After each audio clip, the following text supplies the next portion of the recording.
What does Black history mean to me in the Bible? Well, first of all, when I learned that Christ was black, you know what I'm saying, and he was in the Bible, you know what I'm saying, like, coming up, I was a Christian, so I believed that Christ was white. You know what I'm saying? So what Black history to me in the Bible is, it's my culture. You know what I'm saying? And when you read the Bible and see that the Lord chose you, us, black and brown people, to be his people, it makes you look at life different. You know what I'm saying? It makes you look at what and who you are and what you was put on earth to do. That's the whole reason I'm in the ISUPK right now. You know what I'm saying? Barakatah Yahweh Yahweh. And of course, and if Christ chose me to be his chosen people, then I gotta ask myself a question. Why am I in the world hating my brother? You know what I'm saying? When the scriptures say Zephaniah 2:1 say gather yourselves together. And another thing is, why was I, if you know me and know my personal walk in the world, then I live a whole totally different life than what I'm doing now. So Black history to me is everything. I'm doing what I'm doing now just to show the Lord that, look, I'm sorry for what I did in the past. You know what I'm saying? I repent from that and I don't do that no more. And now I'm just hoping that he look at me in my life and choose to overlook what I've done in the past and say, okay, this brother putting in work and helping to raise up schools and raise up his people. You know what I'm saying?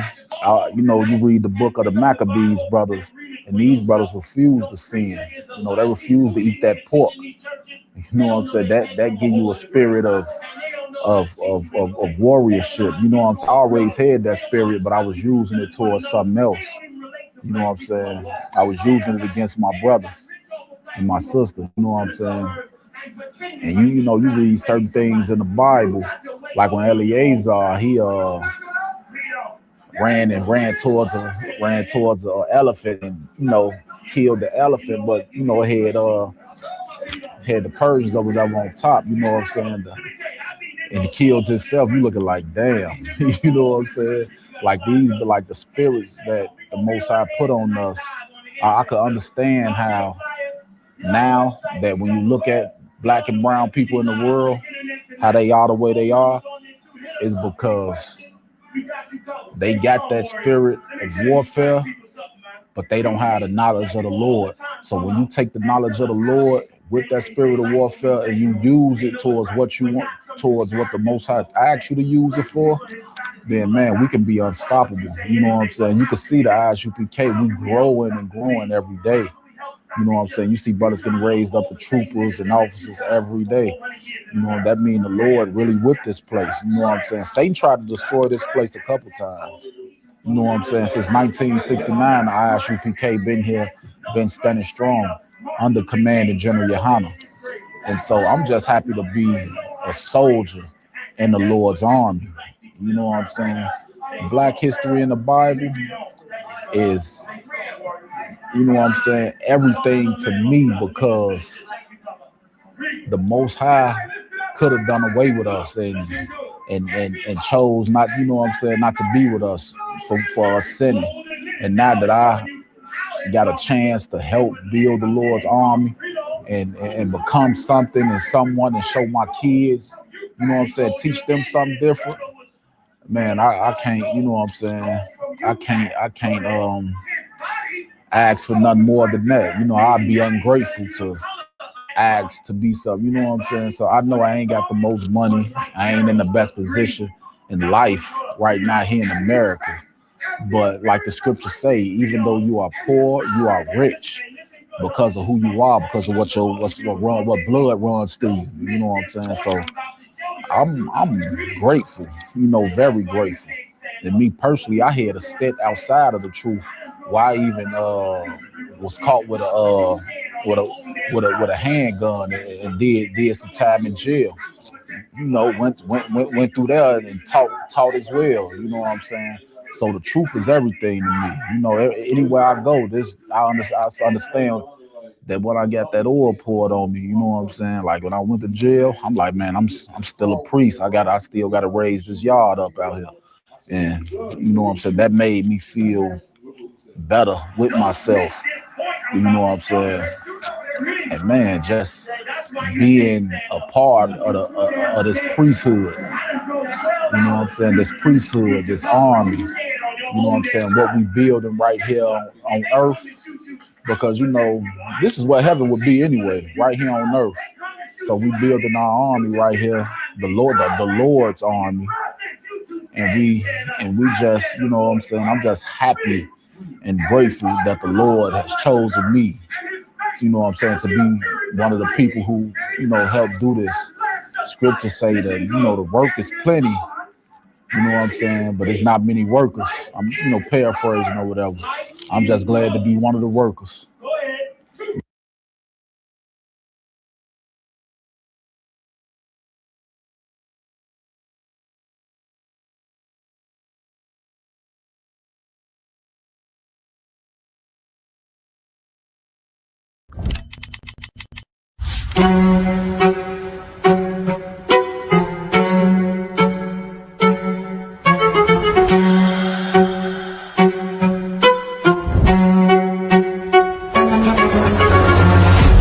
He parted the Red Sea, and an entire nation of Israel walked out of slavery.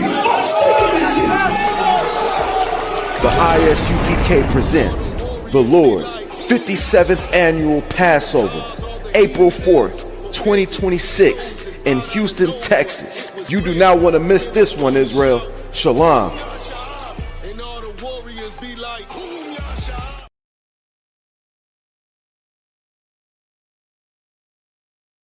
It's that time of year. We're going to be in Houston, Texas from April 1st to April 5th, celebrating the Lord's 57th annual Passover under Commanding General Yahanna.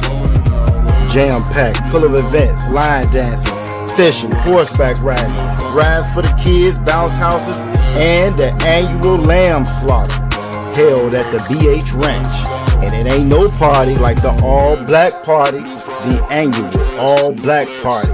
14149 Player Street in Houston, Texas. You know it's gonna be lit. All leading up to Saturday, April 4th, the Lord's 57th annual Passover. You still got time. Go to isupk.com to pay your Passover fee. 18 and over, $200. You do not want to miss the Lord's 57th annual Passover. Houston, Texas. Shalom.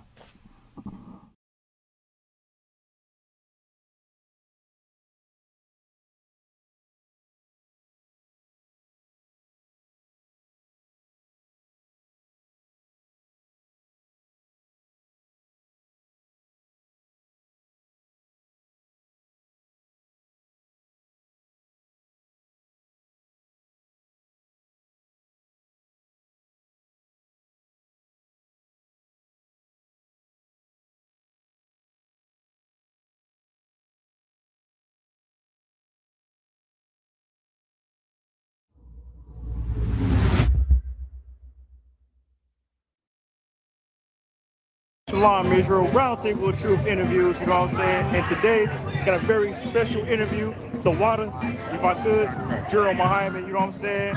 Bless us with his presence right now. So first off, I want to say, General, how you doing so far? I'm outstanding. How are you doing? Kawakasa, I'm 2 hours, sir. Good to be here. Kawakasa. Kawakasa. So first off, I just want to say, you can talk about the New York cookout, what we got going on? Listen, let me tell you something, man. So many years back when I was young in the truth, like I remember coming to a cookout in New York every year, brother. And I thank the Most High that this school is still here. We endured so much, so many attacks, so many vicious enemies with their hearts full of hate towards the Israelite school of BPK and what Commanding General Yahanna has built up. And yet here we are. So here we are again, brother, in Harlem, having the New York cookout, man, with so many brothers and sisters able to come here and enjoy not only food, not only drink, but something that is extremely delightful to be able to enjoy each other. Here in New York, we're able to be with one another. There's nothing greater than that.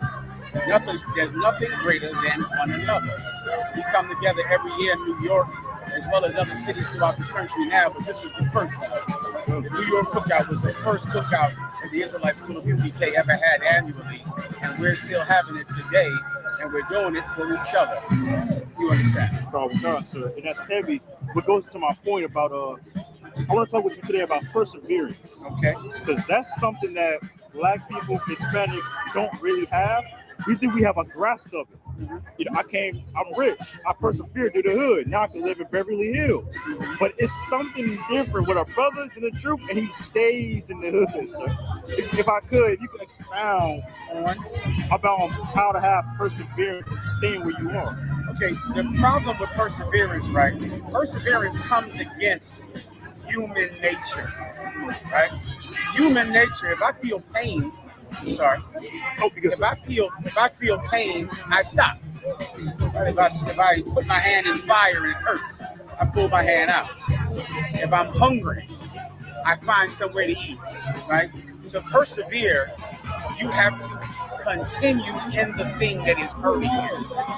You have to keep doing it because you have to realize that there is great gain in the pain. So if I'm in Harlem, I get enough money, I'm leaving because of the pain of being in Harlem, the pain of being in Brooklyn, the pain of being in Mississippi, the pain of being in Alabama in Black and Hispanic neighborhoods. There's pain, suffering there. Well, the minute I can leave that suffering, I will, unless I realize there's a greater gain later. You understand? That's the key to perseverance. You forego temporary pleasure that is for today, and you trade that for pleasure that is tomorrow. And that's how anyone does anything. How do you get through college? You suffer. You go hungry. You know, you work odd jobs so you can afford to pay books, knowing that I could just drop out, right? But I forego the temporary pleasure of dropping out for the day for the college degree that comes later. How do you make it to the NBA, to the NFL, to become a champion in anything? I suffer for it. And to persevere, you have to suffer on it. And in One West, the Israelite School of UPK, under commanding General Yahanna, we are experts in suffering. We understand how to do it, and that's why we persevere. Okay. You understand? So that goes to my point, the truth. We're going through the pain now for the kingdom. You're telling the truth, though. That's how it works. But once again, you're fighting nature to do that. Nature says stop when it hurts. Stop when you get tired. Stop when there's pain. You start arguing with your wife, you break up. She's unhappy with you. She leaves you. Nature says to end pain. Nature doesn't care about pleasure in the future. Remember Esau in the Bible, our enemy, the so-called white man. He came in the house hungry, in his dwelling hungry from hunting. And he traded his birthright for food he could have now. Right now, today. He hated that birthright. Why? Because that birthright was something you got later. You understand? He wants meat in his stomach now, not something you got to get later. But we can't be like him, who's a pervert. We can't be like our oppressor. We're going to have to be better men. And in the Israelite School of UPK, we raise up better men. I pray you understand. Sir. And my next question also, it goes into it also about I see it as temporarily pain. Oh yeah. You know, just going through your mom, your kids, your job. Right now, I'm in the truth. Right now, for as little time as I am, you know what I mean? I understand. Listen to the generals, captains, officers of me. Pain is something that's probably needed for us to go through. I mean, if you want to achieve something magnificent, you want to do something that is amazing, it cannot be done without suffering. That goes anything. There's not a thing in this world that is worth doing, worth having, that can be attained without pain. There is not a thing. The kingdom of heaven is that thing. Kingdom of heaven, and when I say kingdom of heaven, a place where blacks and Hispanics are in charge, where we rule the planet Earth. But how do we get it if we don't suffer? How do we get it if we don't endure pain? We won't. We won't get it without suffering. So if I may too, only with your grace, my next question, I just want to go into when you came into the truth. Okay. I don't know if you spoke about this. You know, I know your class. I watch all your classes about, you know, how you were in the past, but how it was when it finally clicked. Like, this is the truth. When it finally clicked, that's okay. I went through a process, man, because I was in the world. I was just a terrible person. I was a horrible, cold, angry person when I was in the world. Like, I was very violent, very harmful to my community. And so it took a while for me to click. But I remember one day I thought the Lord was going to kill me. I thought he was going to kill me. I remember feeling like not only was he going to kill me, but that I deserved to die. That might have been the day that changed it, because there was plenty of times when I was in the past when I thought this person was going to shoot me, and I would just stay up all night and watch out my window through the blinds. I would go to his house and sit in a car outside of his house because I thought he was going to kill me. And this how I would go to his neighborhood with all my friends and try to find him, thinking I need to get him first because he's going to get me. But this time, I didn't feel like I could defend myself because it was against God, and I can't hunt him down. That it was God trying to kill me. I remember specifically thinking, I deserve it. This is not something I can stop with my aggression or my cunning. He was going to kill me, and there was nothing I could do to stop it, and I indeed should die for what I've done. And I believe that was the day that changed me. And I wanted to become someone that did not deserve to die. I wanted to be somebody that deserved to live. And I kind of, from coming to class those few times and seeing the brothers at that time, I think I had been to no classes. I saw the camp on the street. I watched the camp for 2 years. I would just show up every week at camp thinking those are some great brothers, but they could never let me in that group. I thought they would never let me in. That's what I thought. I thought they won't accept someone like me. For 2 years I did that. Then I remember that day when I thought I was going to die. Thought I deserved it, knew I deserved it, knew I couldn't defend myself, couldn't stop it, couldn't find him first, couldn't hunt him down before he gets me. And that day I remember thinking, I have to become someone that is worthy of being alive, someone that he needs. That was how it translated to my brain. Like, you know, like anything, if you had a farmer, if you got a man that owns the land, what would make him let you work on his land? I'm a good farmer. I plow, I pick up the trash, I'm there every day. So he's not going to fire me because my employer needs me. And that is how it translated. Like, I'll just make myself necessary to God. I'll just always be around, always help, always show up. And in doing so, maybe he'll see that I have value and he won't put me in jail for 30 years. Or he won't kill me because I'll make myself valuable to God in my service. And that's what changed me. So, sir, my last question, only if I may, making yourself worthy for the Most High to have the kingdom of heaven. Mm-hmm. So for the brothers who's watching, a lot of brothers who's outside the school that watch every day, what can you tell them? What can they do to make themselves worthy? You want to think about it not in a way that is magical. Think like any employer. That's it. And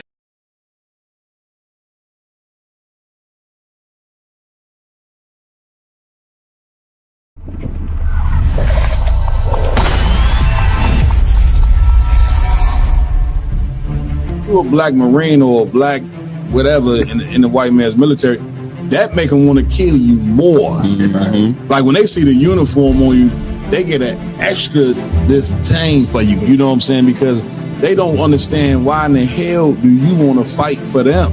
Cared enough about your trials and tribulations, the things that you suffered through, and how to get out of that. That's your history. You don't need a white man to have no remembrances for it. Damn, you chastise the child too hard, or you create trauma. Yeah. If you don't say nothing to the child, then you making them soft. That's it. You know what I'm saying? Like, it ain't no way for a black man to be right even when he is not. White people that's out there that want to help black and Hispanic people, the best thing you can do is just leave us the hell alone. They are all against you. They all want to destroy you, and the ultimate goal of all of them is to put you back into slavery and subjection. Real Nigga University in 5, 4, 3, 2. Let's get it. 1. There we go. Man, get Rise to Rob a hand. You know how we do, man. We back for another one, Round Table of Truth. About to get it in like we always do every Friday night, 8 p.m., 8:30 Central. Somewhere in between that time. We'll look a few minutes after 8:30, but we're going to get it in nevertheless. That's right. You know, so we got a special guest on tonight, Commanding General Yahanna. That's right. He will be coming on shortly. But like always, man, before we get started, I got to give it up to the God of Blacks, Hispanics, and Native American Indians. That's right. That's You right. understand? Yahweh in the Hebrew, not Allah, not Yahweh, not none of that garbage y'all was talking about. Damn, you can't even get the Lord's name right. Right. Good night. You understand? Moving forward, we also want to give it up to our King, Yahweh Shah Mashiach, whom the world ignorantly calls Jesus Christ. That's right. You understand? But of course, we also want to give it up to the man with the plan, none other than Commanding General Yahanna. That's right. Who will be joining us shortly tonight. We'll be going over the Third World War very extensively. You understand? But before we get to that, I got to give it up to my team that rock it out with me every week. To my right, we got Officer Lamakiala in the building. That's right.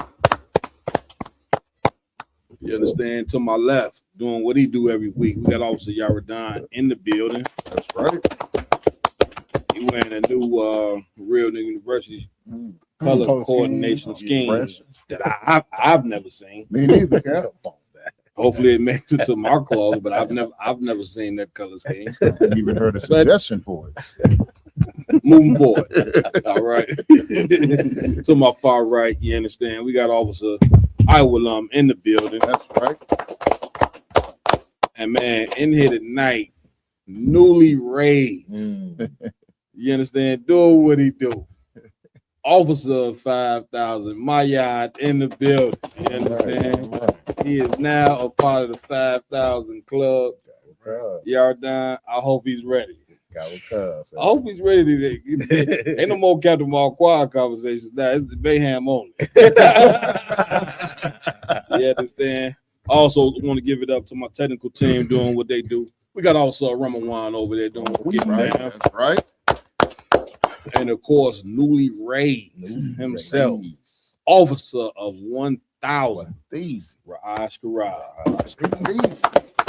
You understand? Of course, we got some amazing brothers in here tonight. We also got Officer Karyash in the building doing what he do. Right. Yeah. You understand? This brother's in charge of making sure that we get to a reservation near you. That should be happening very soon. All right. Also, we got in here Officer Kazai Wan. That's right. Officer Mariah. Y'all know who I am. I don't think I got to say it. If you don't know, Google me. That's what I told the shorty at the club one time, y'all. She was shocked. You know, Google. Okay.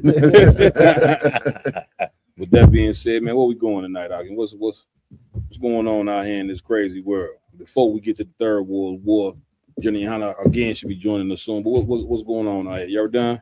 Yeah, if I could, sir. Please. You know what I'm saying? We got another example, you know what I'm saying, of, you know what I'm saying, black creativity, you know what I'm saying, being stripped away by the white man, you know what I'm saying? And once again, Mr. Tendernism, you know what I'm saying? Oh, yeah. Yeah, buddy. You know what I'm saying? So they fired him or did he quit?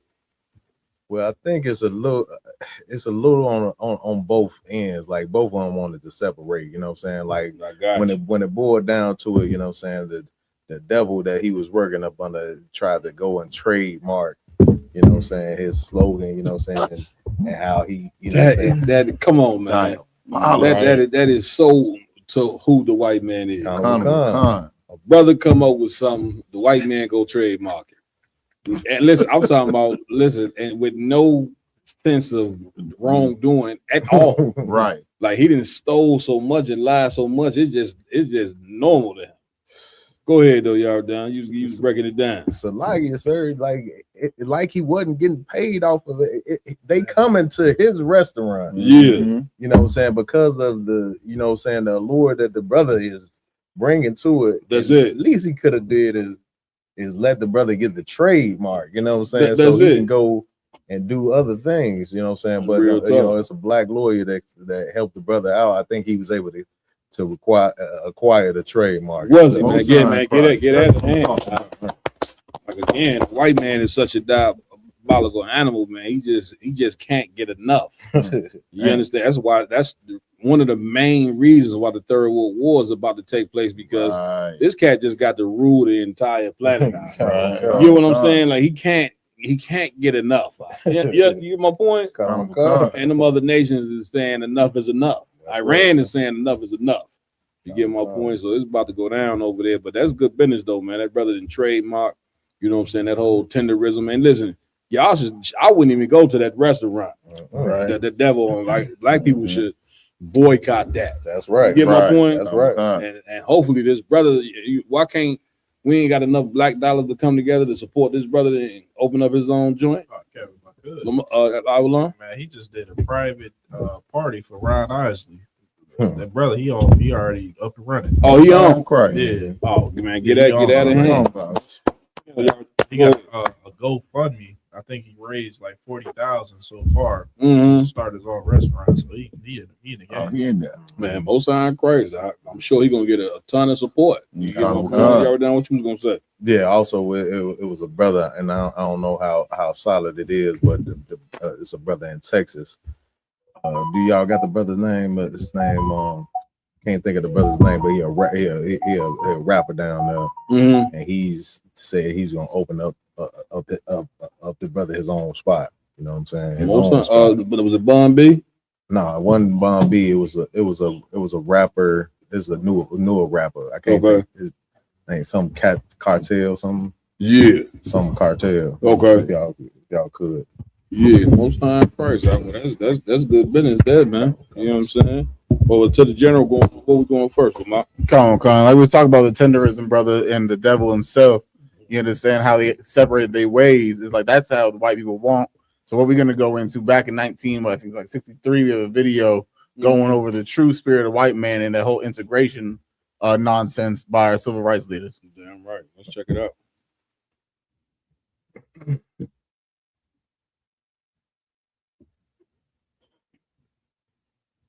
Right now, Barbara, I mean it. you're playing into their hands. Let me speak to them, okay? In the name of God, how much more are we supposed to take? Take from what? From you people. I mean, you people. You sound like I'm a dog or something. As we forgive those who trespass against us, and lead us not into temptation, but deliver us from evil. Amen.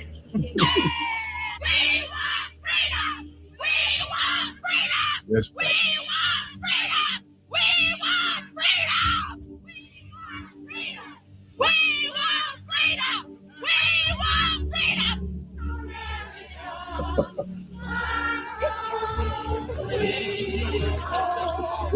No, we need our rights. They want all the rights. They're not gonna give it. Save our school. And they don't have enough gumption to turn around and tell that Supreme Court to rule on the laws of the land rather than to mess with our children and ruin our education and put our country down. Now, there were appointed officials, and we'll impeach every one of them if we have to get this country back where it belongs. By the time somebody do something, now all of a sudden the tide is turning a little bit. And you see how things feel now. You all come upset, huh? You all upset. Say somebody taking your rights away. We want no. Right there, like you heard what he said. The whole about to get this country back. That goes to show you what that whole make America great is all about. You understand? Like the whole make America great again is surrounded by racism, like something you could not believe. And this is something good to see. This is an old video, you know what I'm saying? I think what was the 70s or whatever, showing you, you know what I'm saying, how vehemently these people did not want to go to school with you. You understand? You have to be extremely brainwashed to see how much of people hate you. And to see how much they protest, they out there singing sweet American songs, our home, sweet home. You understand? They said something, mentioned like a Bible verse. What do you remember? Oh, that was the Lord's Prayer. Yeah, they listen. These devils did. These devils was doing the Lord's Prayer. When it came to you, you know what I'm saying, joining them. God. Yeah, come on, by Hey, Cap, man. What I found heavy in the video, the two things. They screaming, "We want freedom." Y'all not going to infringe on our rights. Last time I checked, the white man and the white woman were the freest people in the world, and they got more rights than anybody. And then the other part of this video that got me, and for all you brothers out there that want to be, you know what I'm saying, dipping in the snow and chasing snow bunnies, that's really polar bears. Right. You see who the loudest and most advocative person was. That's it. Was the white woman. That's a fact. She at the front line in front of everybody, the top of her voice talking about, "We want freedom." That's it. You know what I mean? That's it. But but our brothers now, you know what I'm saying? Oh, that's all forgotten.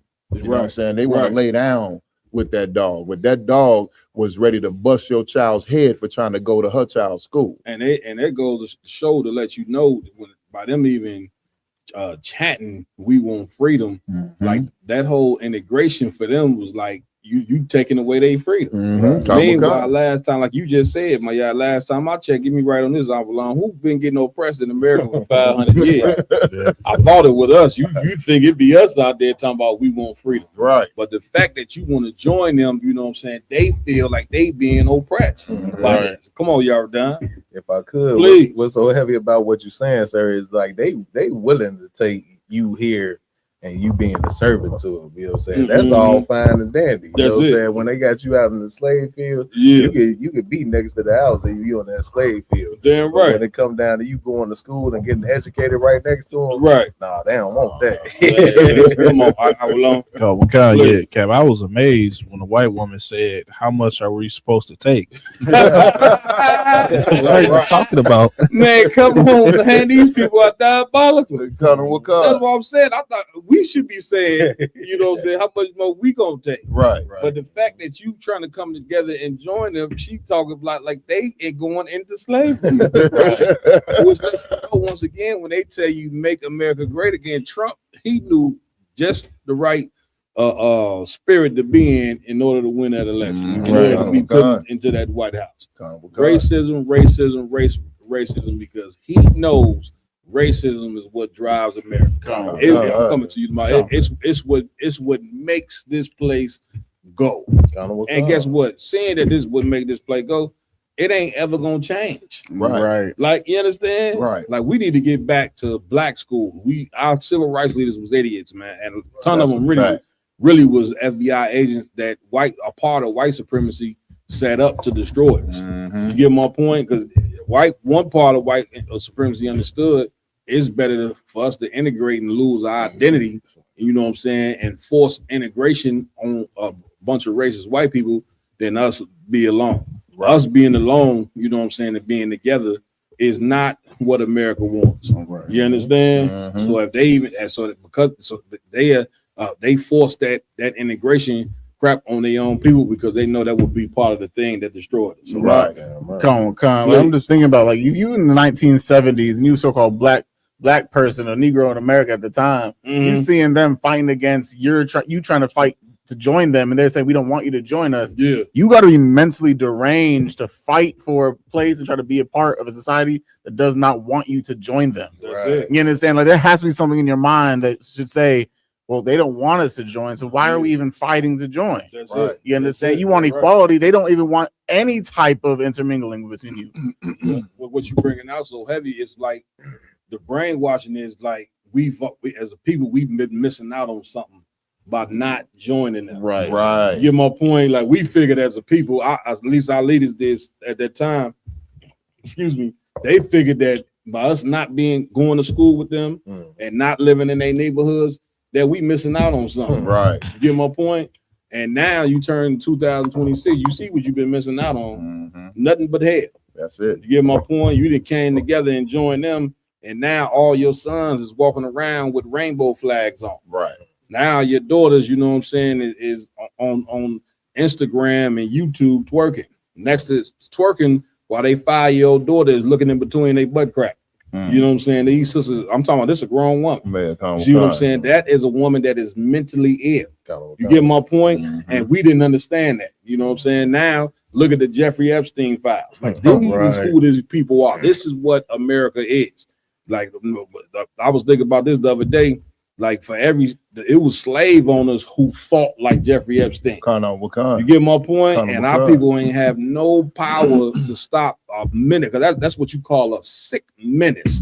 They had no power to stop a menace like that. He'd be running the goddamn plantation. You see what I'm saying? Like we've been through hell in this place, and our ancestors from the back then in slavery, I'm sure they would turn over in their grave to see that we've been trying to join this place, you know what I'm saying, and come together with these people who have done countless numbers of crime to us. The Lord never said in the Bible to join your damn enemy, man. That's right. You get my point? You know, if you think that, then you are totally brainwashed. You know what I'm saying? If you think that the Most High will want you to join the people who have hated you for 400 some odd years, You get my point? And so you need to see videos like this, because coming up in school, they never showed you these videos right here. Right. As far as you concerned, you sitting in school, white people, you figure that this is what the Lord wants. You figure that this the right thing to do, to be sitting here integrated. Meanwhile, they ain't never show you doing video like this where they was fighting tooth and nail out there singing, doing the Lord's Prayer.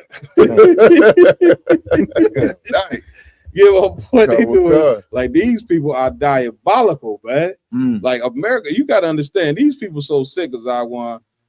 These people really believe that God is with them, man. And even if they go in the Middle East and bomb countries, they think this is what the Lord wants. Right. You understand? Go ahead. Hey, Cass, like, what you bringing out so heavy? You know, and looking at all these videos that are popping up, you know what I mean? It make me think about what the scriptures say about the earth shall help the woman. You know what I mean? We know that means that the archaeology and the artifacts and the history and the evidence are going to come up to support our cause that we are Israel. That's right. You know what I mean? That's it. And I'm sitting there looking at all these different videos, and like you said, Cap, I never saw this in school. And hey, Raj, let me get that charge. These videos have existed for 40, 50, 60, 70 years. Like that ain't new footage. You know what I'm saying? That's from the 70s. We keep finding these videos now that are popping up online from the 60s and the 50s and the 70s. Come on. Well, the real nature of the white man and white woman is being shown. That's it. And you know, everybody think the civil rights era was this kumbaya era. Well, it was just a handful of evil crackers. Right. And the rest of them, you know what I mean, either just didn't get involved because they were scared, or they were supporting our cause. Right. Even the ones on these videos that say, I saw one that she said, I don't have no problem with the Negro. Right. I can work with them. Yeah. I can do this with them. But I don't want them living in my neighborhood. Is that on this same video? You know what? It might be on that video. It's a different video with some of the same white women. I think it's on this one. Yeah, talking about us integrating into their neighborhood. I think the brothers, I think our tech team, they moved on. They said enough of that. They said we didn't talk about this video. We probably ain't going. Big shout out to the tech team. They said moving on. Yeah. Wrong one. Go ahead, because I won. Now, just real quick, I just want to hit on something when the devil said them integrating with us is going to ruin our education. Like, and that's just heavy, because it goes to show you that they was teaching little white boys and little white boys and white girls in school how to be racist. They thinking now that we bringing these black kids in, we can't teach them that the black kids is monkeys no more. We can't teach them about slavery so we can keep the hatred in our kids. That's it. It's ruining the education of us being superior over black people, because now we can't talk about it in our school system no more. That's it. You gotta think. Get a brother a hand for that. Right. Like what people don't understand is when you look at all those black inventors. Remember all the black inventors? Brother, they came from schools that was all black. That's right. You know what I'm saying? Even though these schools was, they claimed that they were so much in poverty, all your black inventors, man, they went to all black schools. Right. It is nothing more healthier to a child than to be taught by their own people, man, than to learn their own history. And when you're in all black school, you learning black history year round. Right. Like this is helping the child's self-esteem. Get my point? Now, when we integrated, you ain't had a nigga invent nothing but a blunt. That's your biggest invention, you know what I'm saying, is how to crack a blunt open and put some marijuana in between it. Right. That's what happened once integration came. Once integration came, all the black inventors you know what I'm saying, went out the window. Not to say that we ain't invent nothing, but not at the pace that we was doing when we was going to our own schools. This what we got under black people. We've been led astray, man. You understand? Like our mind's been duped, you know what I'm saying, and been totally cast down the wrong way. You understand what I'm saying? Go ahead, y'all done. If I could, Please. just to piggyback on what you're saying about the self-esteem at a one, Mhm. I just was watching a video and I sent this to Raj as well. I wanted to play it, but the video is describing, you know what I'm saying, the things that you should do, you know what I'm saying, in the time of the civil rights to ball up to protect yourself when these people is beating on you, and how you know what I'm saying, because they said, you know what I'm saying, a lot of the trauma and stuff was coming to the head injuries that was coming behind people beating people, you know what I'm saying, as they walking into these schools, and you know what I'm saying, these, you know what I'm saying, whatever restaurant parlors, whatever the case may be. That's it. And they was teaching them on how to protect their head. Instead of, you know what I'm saying, fight back or whatever the case may be. They was just teaching. I don't know if you wanted to get into it. Or man, listen, I don't know, but that one, it's a famous video of this black dude who took his child to school, and these white dudes beat the hell out of him to where this cat a few years later died of brain damage. He died from the very thing that you talking about. Right. You got a video on that? Go ahead and play it.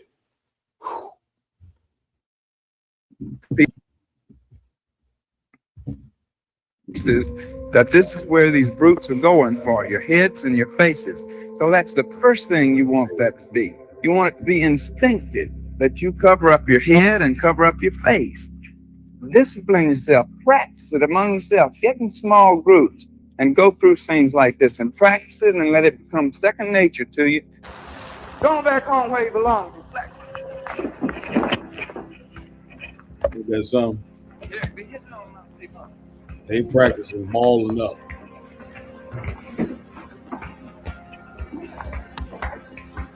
On the morning of the 27th, this was to be our first real violent day.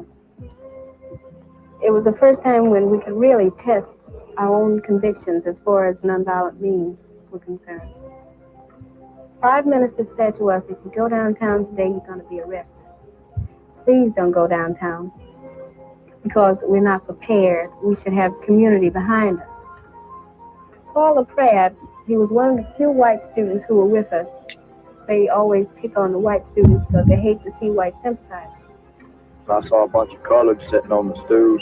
They looked like a bunch of idiots sitting up there waiting for people to try to throw them off, and they looked like they were just trying to egg on a fight. None of us looked back, but yet we could see everything that was going on through the long mirror.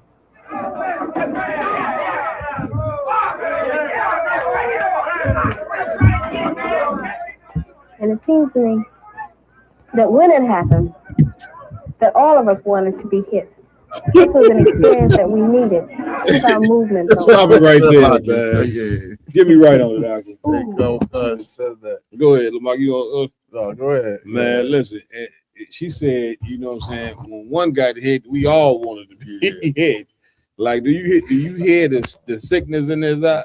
And what's sad is that we thought we was doing the right thing. Right. We thought we was doing the right thing, you know what I'm saying, by integrating, you know what I'm saying? And again, you know what I'm saying, you look up now, you see that was a big mistake. Give my point, like you ain't even getting a quarter out of your own community because you believe that integrating was the right way. Right. But again, who fights to go get and eat food from white people who don't even season their damn food? Right. You going in there to fight for them, but we swore that this was the right thing to do. Right. You know what I'm saying? Like, this is insane. My y'all, Hey, Cap, and please. And here's the thing, like the sister, you know, you train for something, you want to use your training. You know what I mean? But this the wrong type of training. Yeah. You know what I'm saying? That's it. They trained our brothers and sisters to go inside a white restaurant with nasty, flavorless food. Yeah.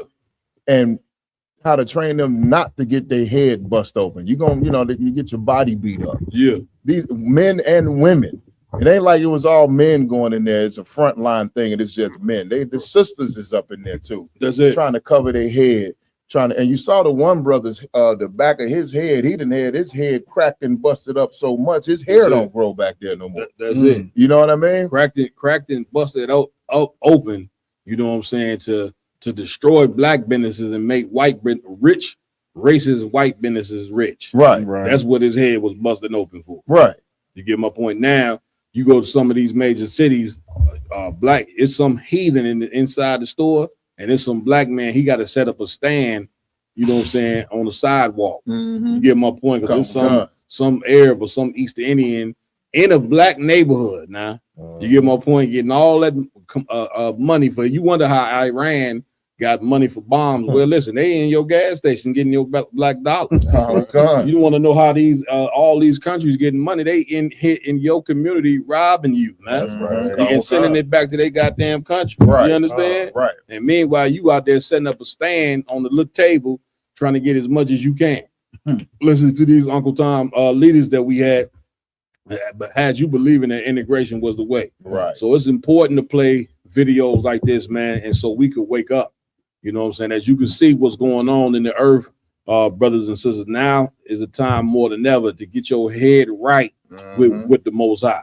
You ain't gonna get your head right sitting up in no damn church and no Muslim mosque. You done tried that for a very long time. That's right. Farrakhan just told you he did the best he could. You know what I'm saying? Which means he failed at the job. That's right. Jesse Jackson, you know what I'm saying? They had a funeral for him today, or whatever the case may be. He failed at the job. Right. So many of your leaders failed at the damn job, and guess what? The philosophy that they had, it got to be buried with them. Yeah, I know that sound harsh. You say, man, that brother shouldn't be talking like that. But man, listen, in order for us to get fixed, we're gonna need the hardcore truth in order for us to get our mind right, man. Integration was a big mistake, and it was totally satanic. And I can go in the Bible, you know what I'm saying, and show you that integration is a sin.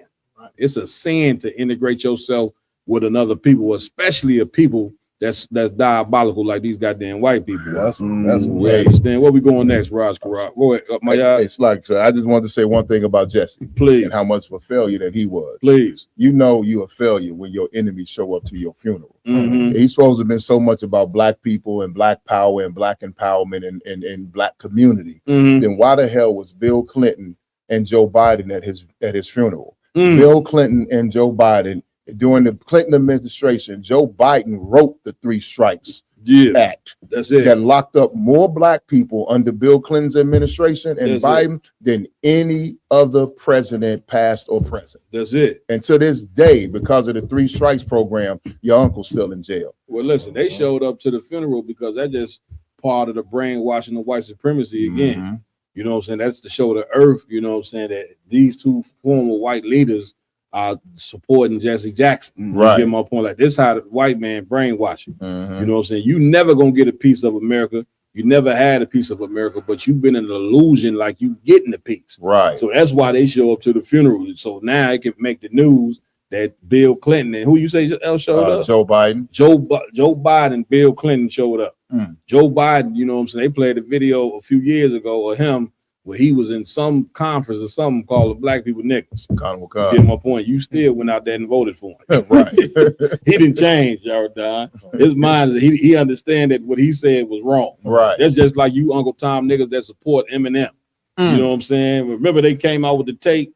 He on there calling black women nigga bitches. Excuse my language. You know what I'm saying? And you running around now talking about he's the #1 rapper all time. Of all time. Right. This devil. Right.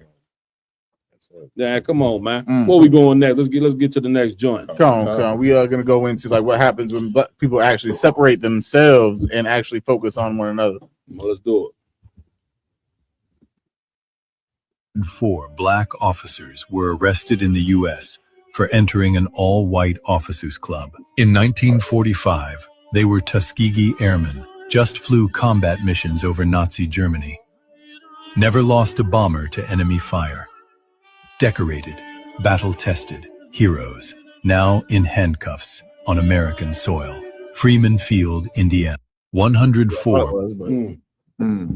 Nah, ain't no sweat. You know what I'm saying? Listen, they bring this story out all the time. You know what I'm saying? How the Tuskegee Airmen ain't lose no bombers. Again, you know what I'm saying? Black man, you didn't involve yourself in all of your oppressors' wars. Right. You know what I'm saying? And General Muhammad said it best on that video. Involve yourself in all his wars and ain't reap none of the benefits. None of them. You understand? Now, these brothers had a flawless record, and we talking about flying over Nazi Germany. They didn't lose one bomb because these black brothers protected these damn ships or whatever the case may be. You understand? The salt of the earth, you know what I'm saying, is what the Lord said, and that's what we are. You get my point? But not at the same time as them doing that, they got arrested for walking in an all-white club, even though they just, you know what I'm saying, made sure that no bomber got lost. Get me right on this, IG. You know about that war. How hard is it to protect them damn bombers? Well, Cap, so for the most part, the white pilots, every pilot wanted to be an ace. So in order to be an ace, you have to get 5 enemy kills. Okay. So when the Germans would come to attack the bombers, they would use planes as bait to take the planes away from the bombers. Yeah. And the white pilots would chase. But the black pilots would be disciplined and stay with the bombers and not chase. So they didn't chase the glory. They stayed disciplined and stuck to the mission. Ain't that something? Man, real quick, I've been notified that Commander Jenny Yahanna is now in the back room. Go ahead, bring your Commander Jenny Yahanna. Everybody hang tight. Commander Jenny Yahanna, can you hear us?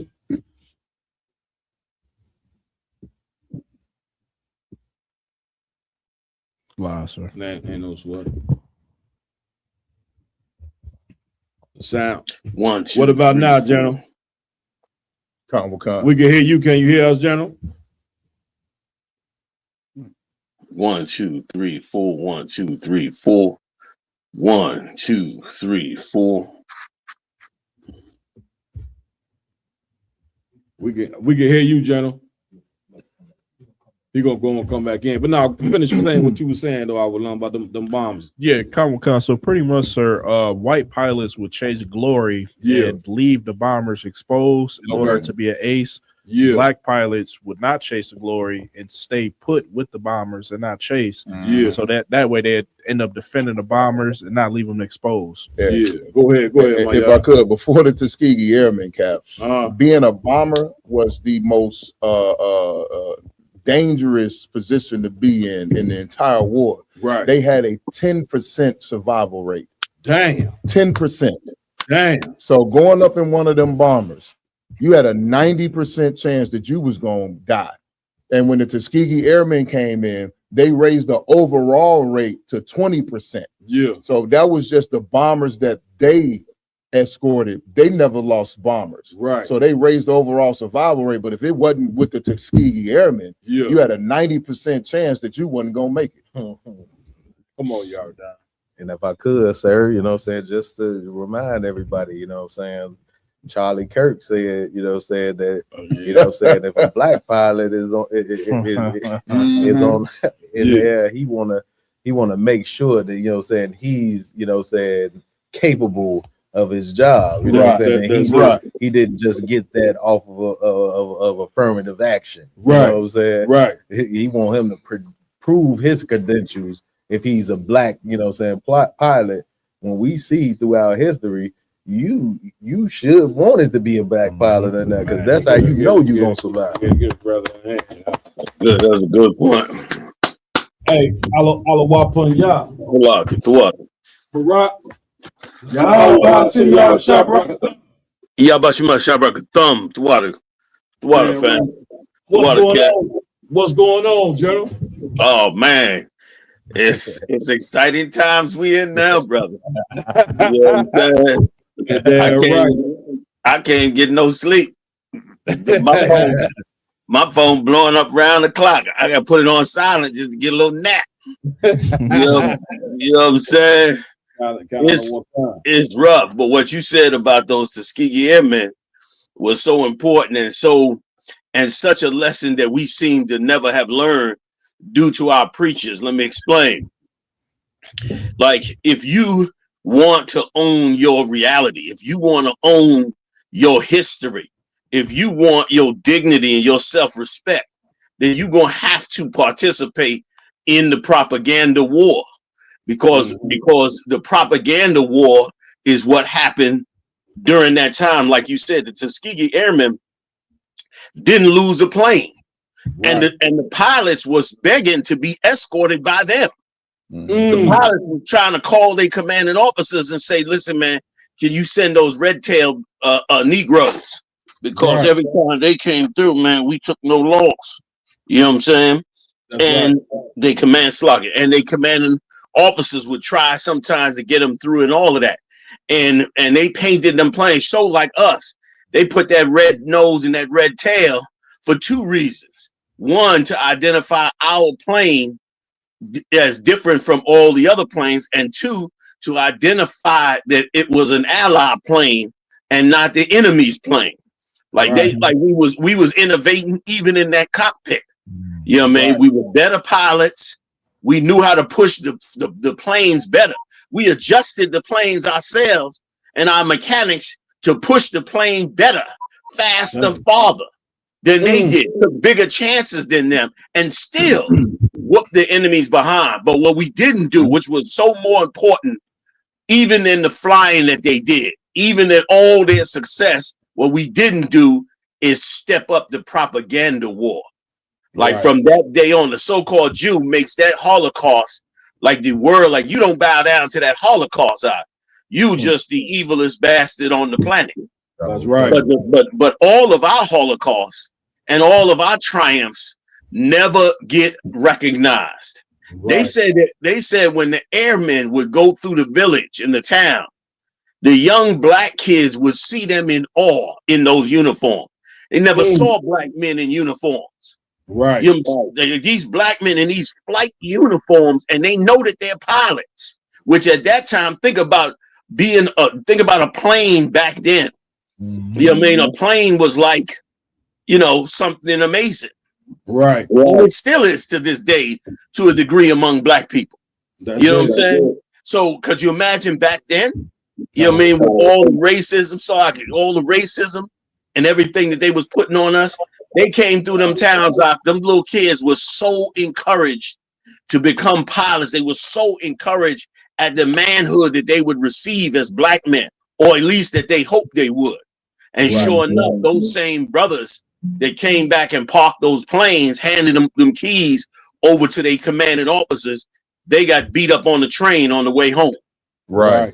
They got beat up in uniform trying to go get a cup of coffee, being told, get your nigga behind to the back of the store. You know what I mean? Like, that's what they got. And so instead of us up in the propaganda war, we turned around and just allowed the so-called Edomites to come down on us any way they wanted, and then got our preachers to join in the same thing when we should have been pushing and fighting to make sure that we, not them. That's what makes me upset with the 1619 project that they put together with the book about all of the history and the things that they've done. We fought to push that also to them, but we did not fight to push it to us, which is what we should have did. We should have been fighting to keep that book to keep those records among us. Could you imagine right now? And we wonder, last point, we wonder about our economy and why we suffer so much.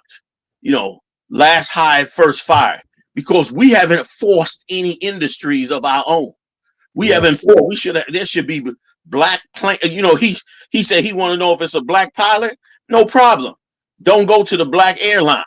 Unfortunately, there's very few black airlines that run out of the United States. But that's what should have happened. It should have been like, whatever his name is, the little Edomite. Yo, go ahead, man. Y'all go get on y'all planes. We'll keep sticking with our plane. And guess what we would have beat them with? We would have beat them on statistics, on time statistics. We would have beat them on, safety standards.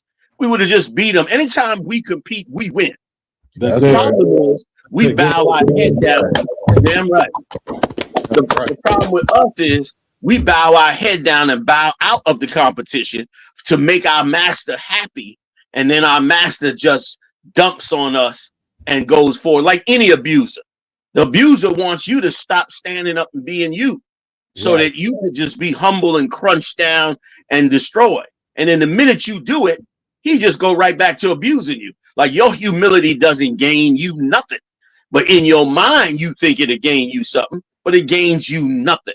You understand? Martin Luther King, the bus ride. Sorry to keep running, but Martin Luther King and the whole bus ride. When once Rosa Parks went up on that bus, what was supposed to happen after that? The full-fledged propaganda war against anybody owning buses over us. And it would have become a standard. In other words, it would have been like, if you create racism against us, we will cut you off and turn to our own. Right. And we would be waiting on it. We'd be sitting at the door like, say what? You got a problem with what? What?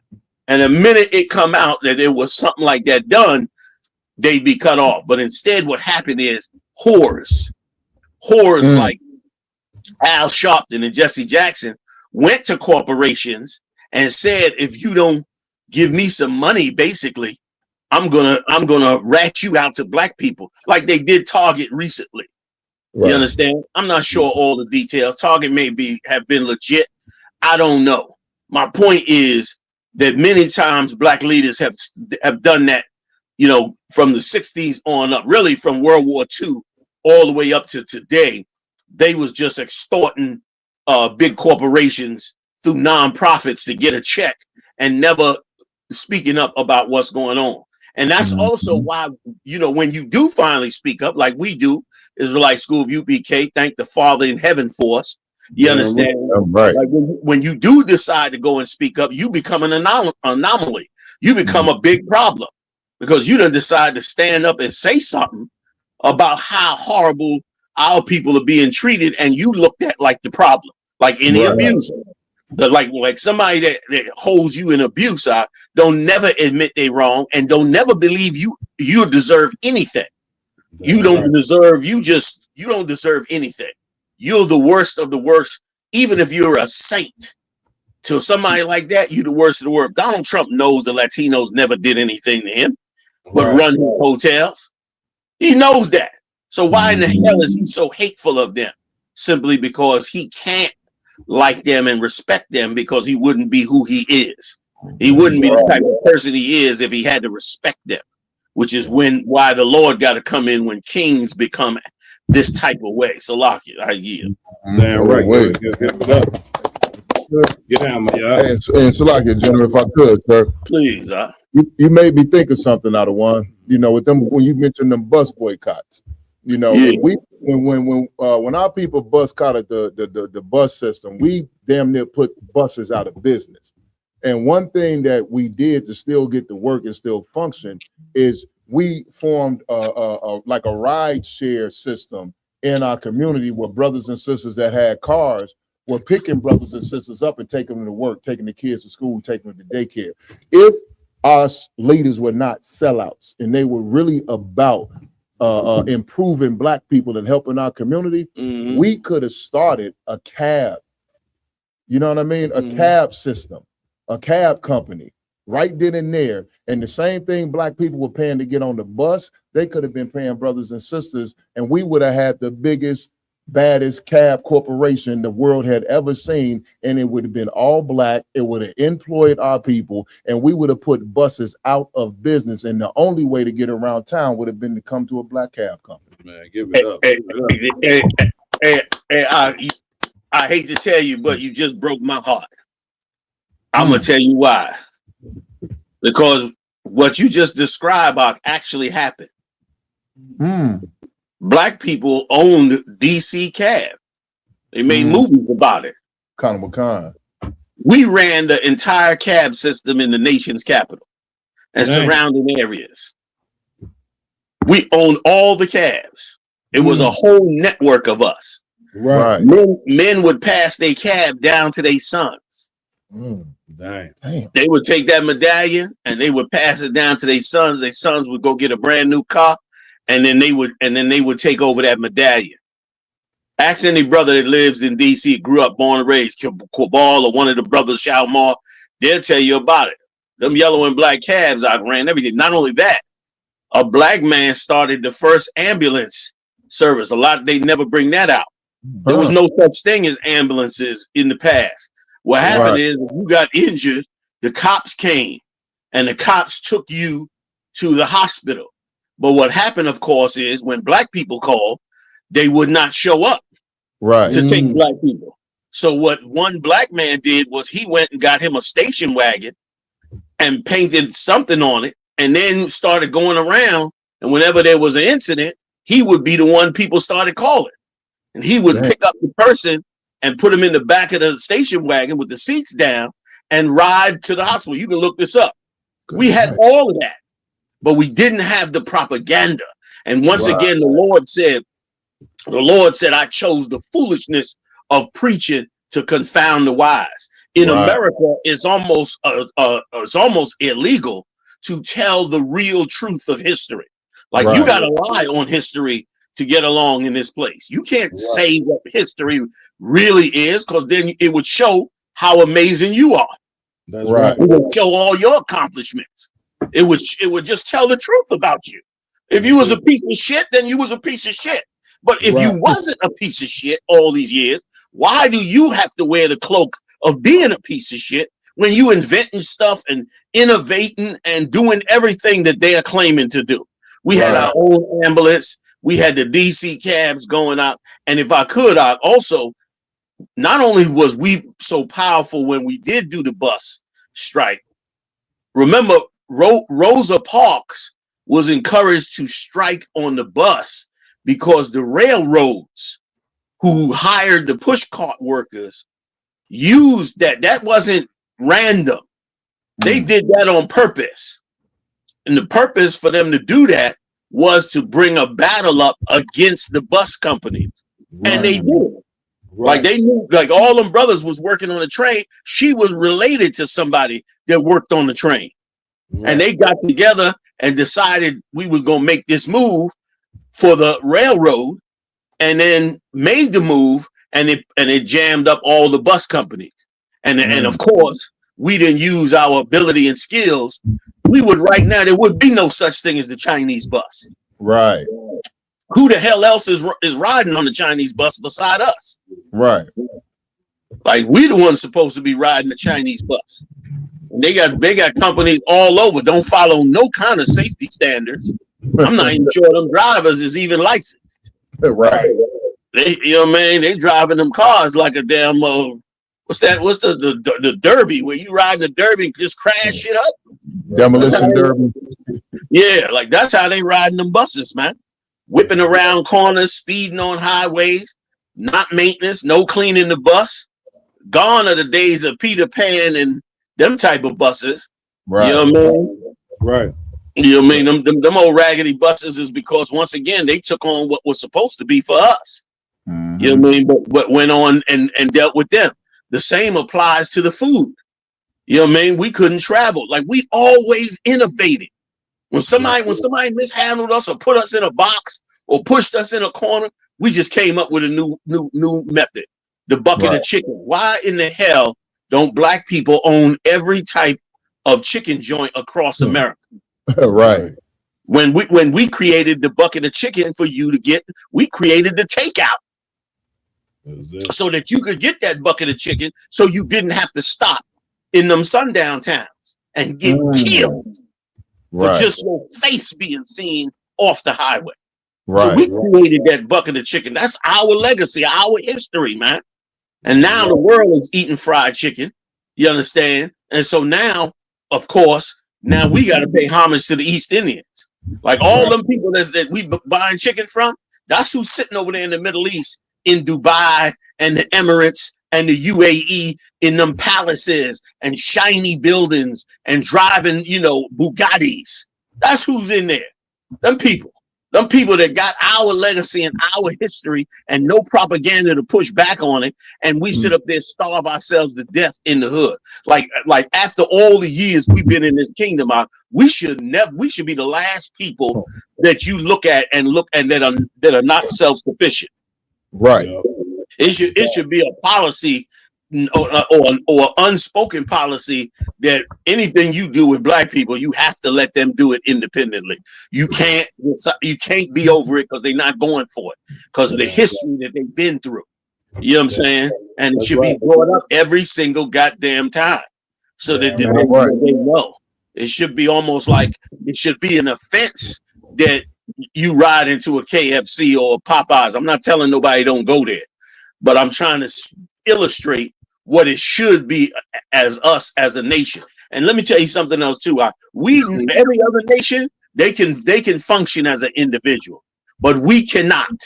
We only function as a cohesive group of people. That's how we function. We don't function like them. Right. And that's why, and so all of that was stolen from us. And it should be part of our legacy, especially all the inventions. You understand? Black people built the engine for the shuttle, for the space shuttle. That's right. Black people did that. And that shuttle, that engine and that shuttle was made of gold.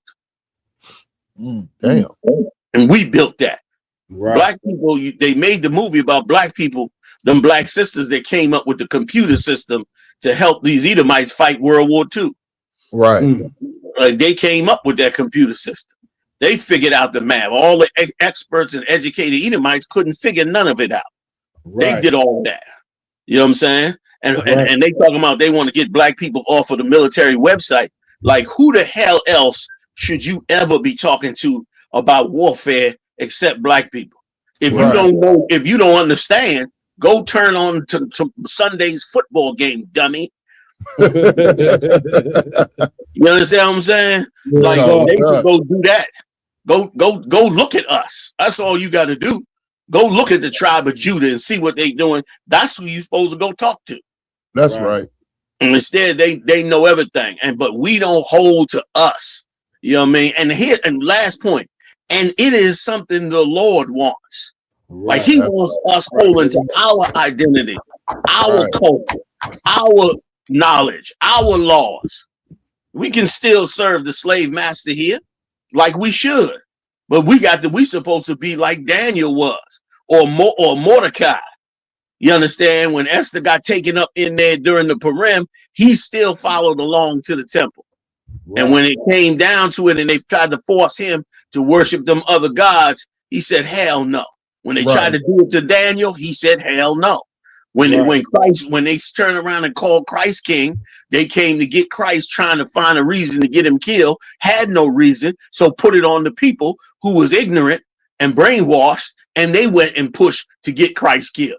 You understand? So they've been doing stuff like that, but we have not given the world what it's supposed to get. But in the ISUPK, we handing them the plate. And especially now. Especially now. Oh my God, that Middle East right now, brother. Man. My goodness. They talking about Russia ready to get in the game. I'm gonna hit you with something. Russia already declared that they will support Iran's targeting systems on any other people's bases or wherever. They coming in with that Russian targeting system. Also, Pakistan just declared they getting in the fight. What? Yeah, they declared they getting in the fight and they gonna back Iran. You know what I'm saying? So they in the fight. I think it was one other country. And now the U.S. has also gotten into Turkey. Turkey also said that they're gonna back Iran, and they a NATO country. Right. So that NATO alliance is getting a little cracked, and now Europe is coming along on the U.S. side. Right. So they being dragged into this theater, brother, deep. Deep into the theater. Say again. Did you have some videos you want to go over? We got some as well, but I didn't know if you had something specific that you wanted to play. I had a couple, but I don't have to go over them. I mean, let me see. It's whatever you want to do. I got the video showing the military officer angry about them trying to make him fight for Israel. We got that one. We got that one, General. Okay. Do you also have the one with the Indian woman talking about all the battling out there? Did I send that one to you? No, we don't have it. If you send it to me, John, I'll send it right over to the brother. Okay, let me see if I can get wait a minute. Let me see. I might have already. Hold on. Okay. Yeah, I'll try to grab it right quick and I'll send it over to you. And that's another thing too, man. They already shut down RT, right? and they already restricted CNN and Fox News. But if you step outside of them, brother, to these news organizations in these other countries, oh, they giving you the straight up their opinion of what's going on. They ain't pulling no punches on everything going on. According to them, according to some other nations, they said damn near all of the U.S. targeting system was destroyed. Oh, wait. You know what I mean? All the radar system, the THAAD system, they done compromise all that. And they put a restriction, everybody put a restriction on showing the bombings going on in Israel. Right. They So we don't know. Go ahead, Salaki. No, I was gonna say I seen the video, man. They tearing a mud hole in Israel. They're kind of a con. That's what I heard. That they bombing the hell out of it. And so now, excuse me, they saying now that there is no insurance. It's almost impossible to get insurance on shipments coming out of the Middle East. That no insurer will insure them ships. So the U.S. stepped in and said, we'll insure it. With U.S. taxpayer money, we'll insure the different ships that come up out of there. Now that, brother, is desperation. Kind of a con. And another thing, if I could, do you know how much plane tickets are going for to get out of Iran and out of them countries? I was just watching the video, General. I seen when it said to get out of the Middle East is you got to pay like $300,000 to get on the plane. Good. That's right. For one ticket. For one ticket. Damn. One ticket to get your butt up off that ground and get up out of there. And let me tell you something. They better do it. Why? Because if it break down, and them Iranians, they known for kidnapping. Right. They held them hostages back in the Reagan days and all that. Like you don't want to be sitting over there. Right. And they start kidnapping by the thousands. Over there. And now you in a jam up. And there's tens of thousands. They done made so much money off that oil and over there doing every nasty thing on earth.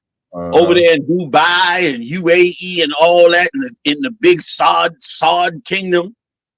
They was over there, brother, living deliciously. Right. Over there. And now with this bullshit, everybody is getting jammed up. Yeah, you're right. Them tickets is ridiculous. General, we got the video if you want to play it. Yeah, it's up to you. Come on, let's rock it. Go ahead, play it. That's crazy, man.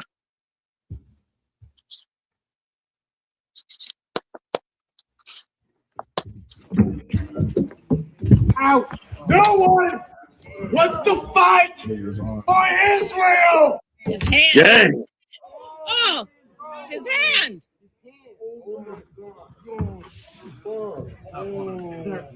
They broke his hand.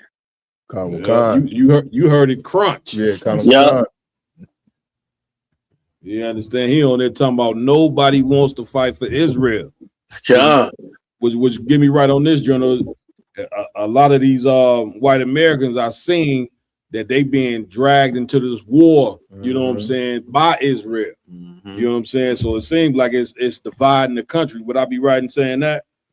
You would absolutely be right. And here's the thing. The US they doing a terrible job at their own propaganda. Right. That's why they got rid of the head of Homeland Security.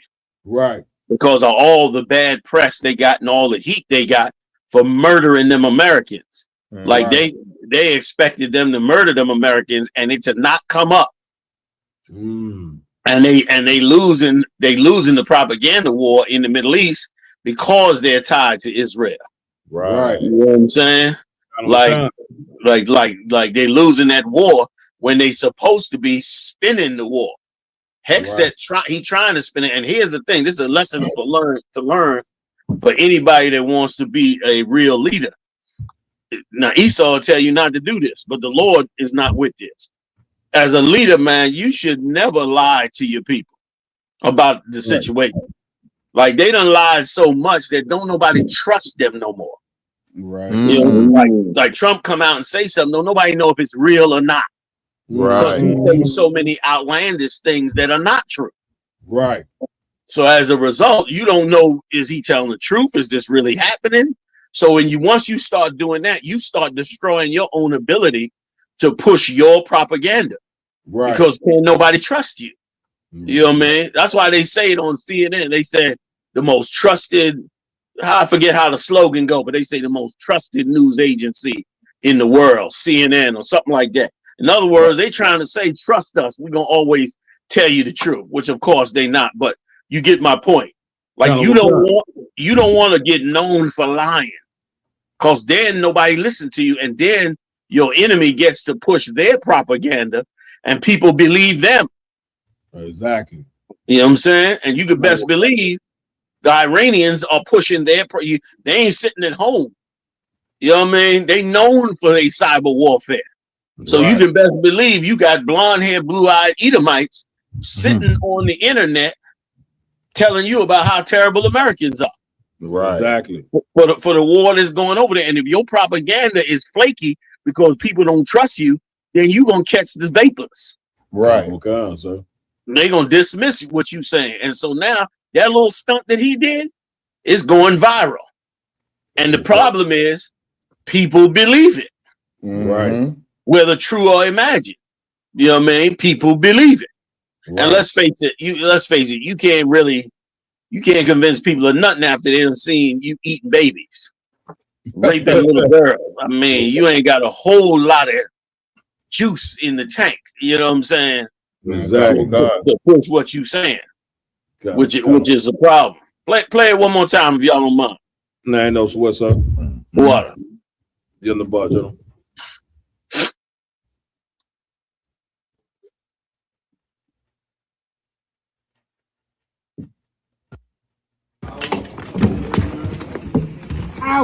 No one wants to fight for Israel. His hand.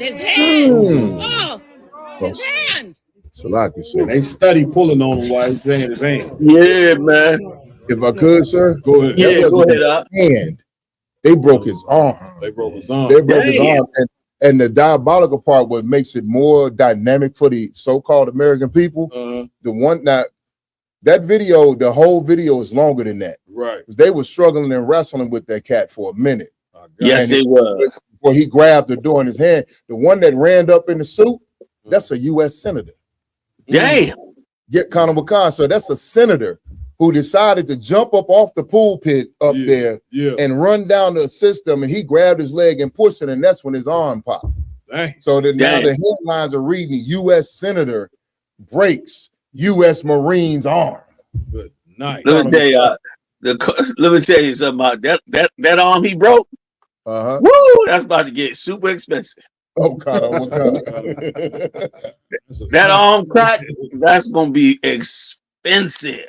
Because you're a U.S. senator and you attacked a man that said he did not want to fight for Israel when the propaganda is going out all over that every congressman and senator is owned by Israel. Right. Oh wait. So you look like what he's saying is true. Right. Why would you do that? You know what I'm saying? You look like what he's saying is true. He was just talking. They ejected him and grabbed him and dragged him out of there and broke his arm. And you jumped in and helped, which show you that's pain and panic. They are very, very worried. You know, man, this war with this Middle East is not, they might put the propaganda on the front, but trust me, ain't nobody on this planet taking this shit lightly. Damn because right. This could go anywhere they want. And they so, if I can show you how early they are in this war, they so early in it. Like I said, there's so many nasty things that people can use in war. Right. And if you give them enough time, there's a lot of other things that people can create in war. Right. And these things could become a major, major problem. And when you got Arab countries that are fragile, that he's putting the hammer on, then you know what I'm saying, you really in a bad state. Now the only other thing is they got the nukes. They got nukes. Right. You know what I mean? They got that. But now Russia just said they're gonna help them with targeting. Xi Jinping just turned around and told his people, listen, examine what the United States is doing in terms of using technology, because you know they're using them systems that they used in Gaza to do the targeting of all these different sites. Right. And so it's a big deal because they seem to be able to step it up and you know send out so many hits and it be so accurate. But of course, if given enough time, they'll learn how to circumvent that as well. And before you know it, they'll start fooling the AI.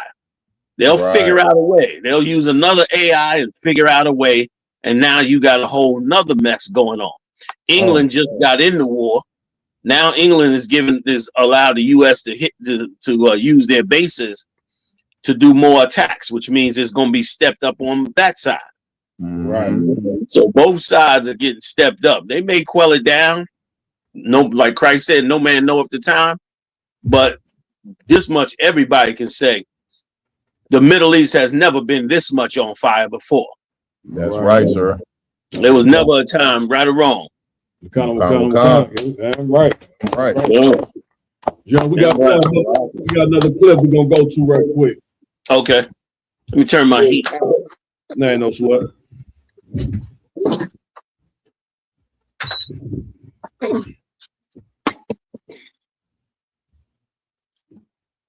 If I could, real quick, General. Please, if I could, sir. This next clip, I feel like it's like the MVP of the war so far, concerning Iranian missiles. Okay. If you look at these missiles that are being launched, you'll see on the ground a big brown dust cloud.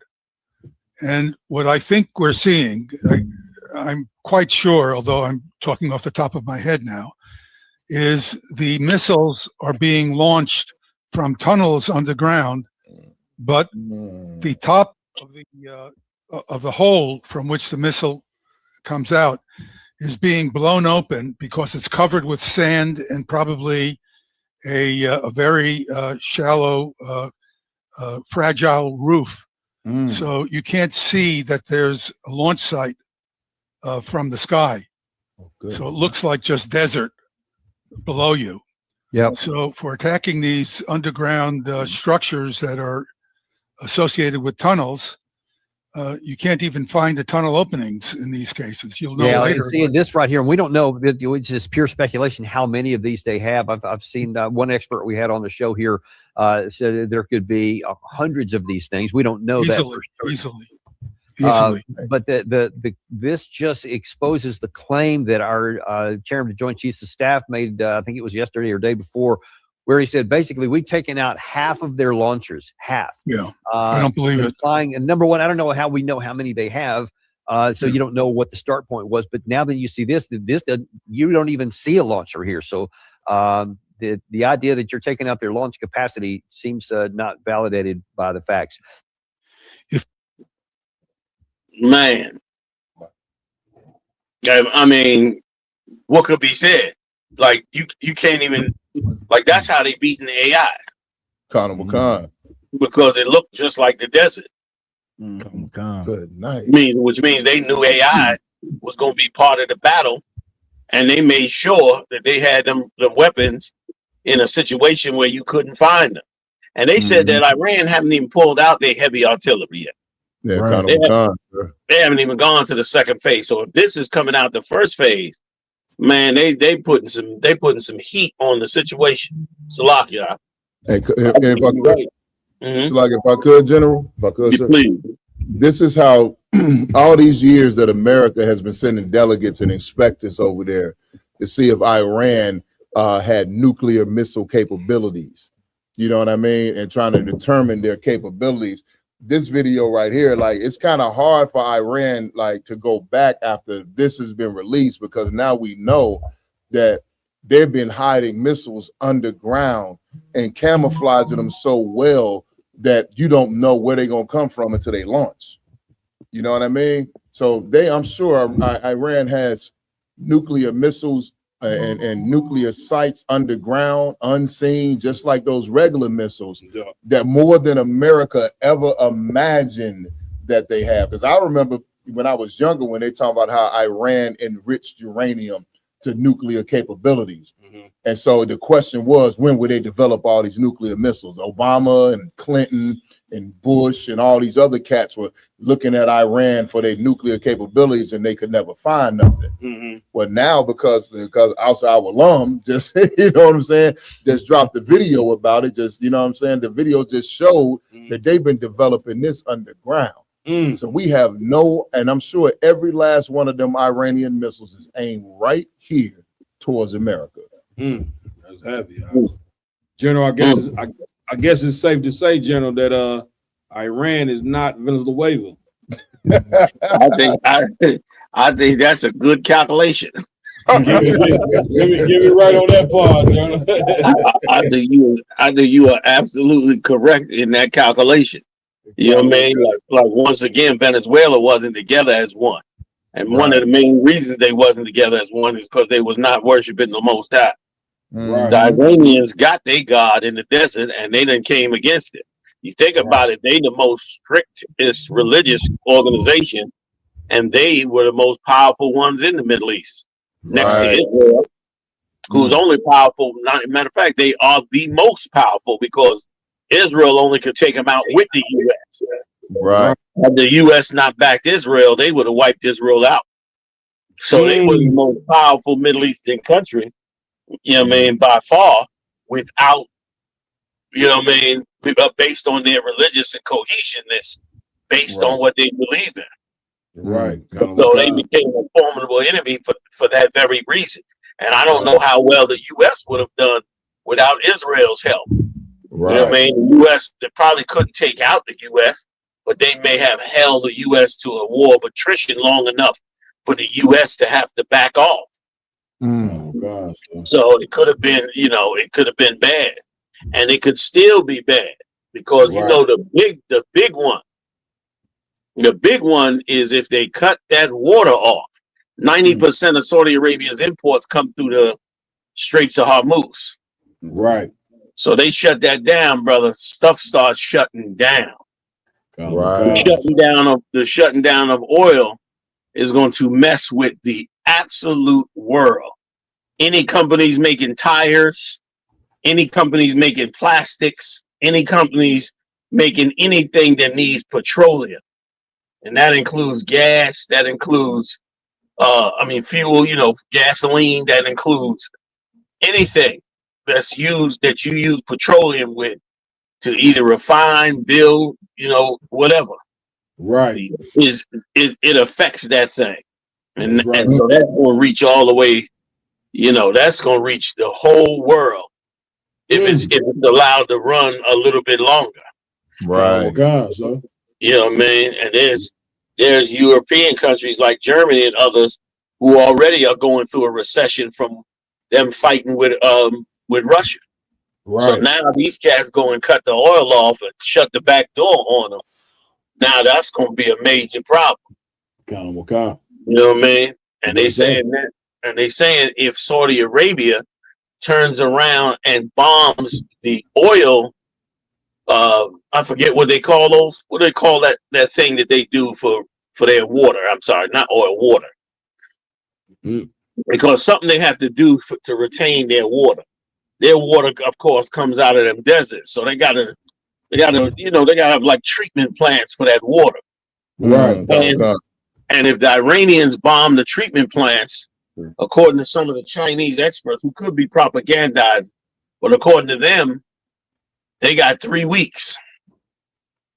They said if they cut the ability for them to refine water in Saudi Arabia, the kingdom will fall in 3 weeks.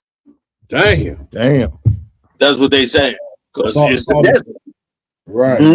And get me right on this, General. Saudi Arabia is a strong empire out there in the Middle East. Okay, it depends on what you call strong, in my opinion, now. Because they strong in that they got the U.S. backing. They strong in that they got plenty of planes and plenty of bombs. Right. But they're not strong in terms of how you can do them in. And something the Iranians are doing that everybody else, even the U.S., is following the Iranians' pattern, and that is the Iranians think small and cheap. And other European countries that come out of World War II, you know, we got big carrier groups, big aircraft carriers, big $35 million planes. We got all the heavy stuff, but really in the stage of lasers and in the stage of drones and in the stage of AI, that kind of weaponry is really becoming obsolete. Right. Damn. Right. You know what I'm saying? Because if you got an aircraft carrier, man, with 12 Tomahawk missiles on it, Right. nobody wanted to see you in their waters because you could pop that Tomahawk right off that ship out and it come rolling into your town.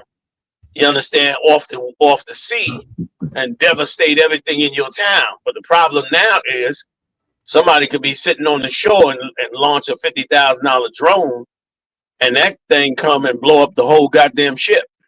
Right.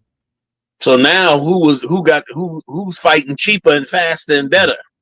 Which is the big problem. Same with planes. Right. You know what I mean? You got a big $35 million plane. It got stealth capabilities, this, that, and the other.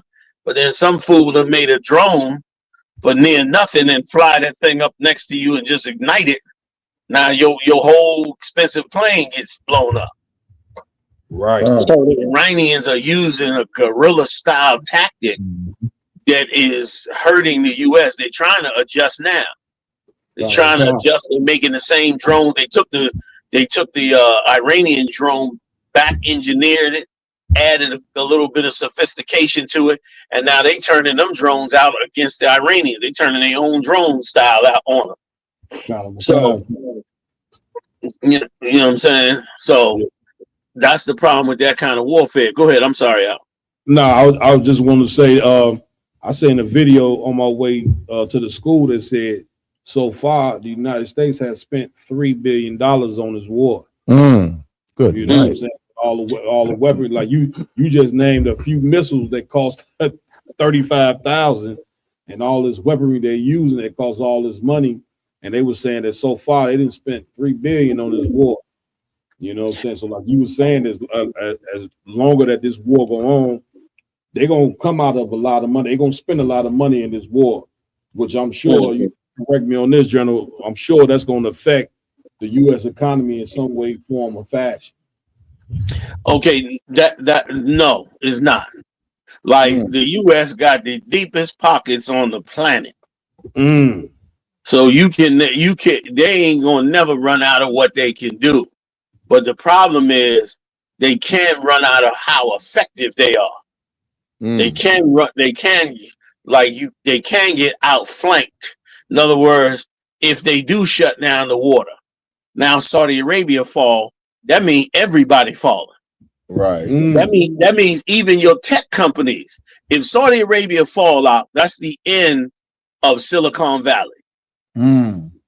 Why? Because Saudi Arabia and those countries invested billions in all this AI technology.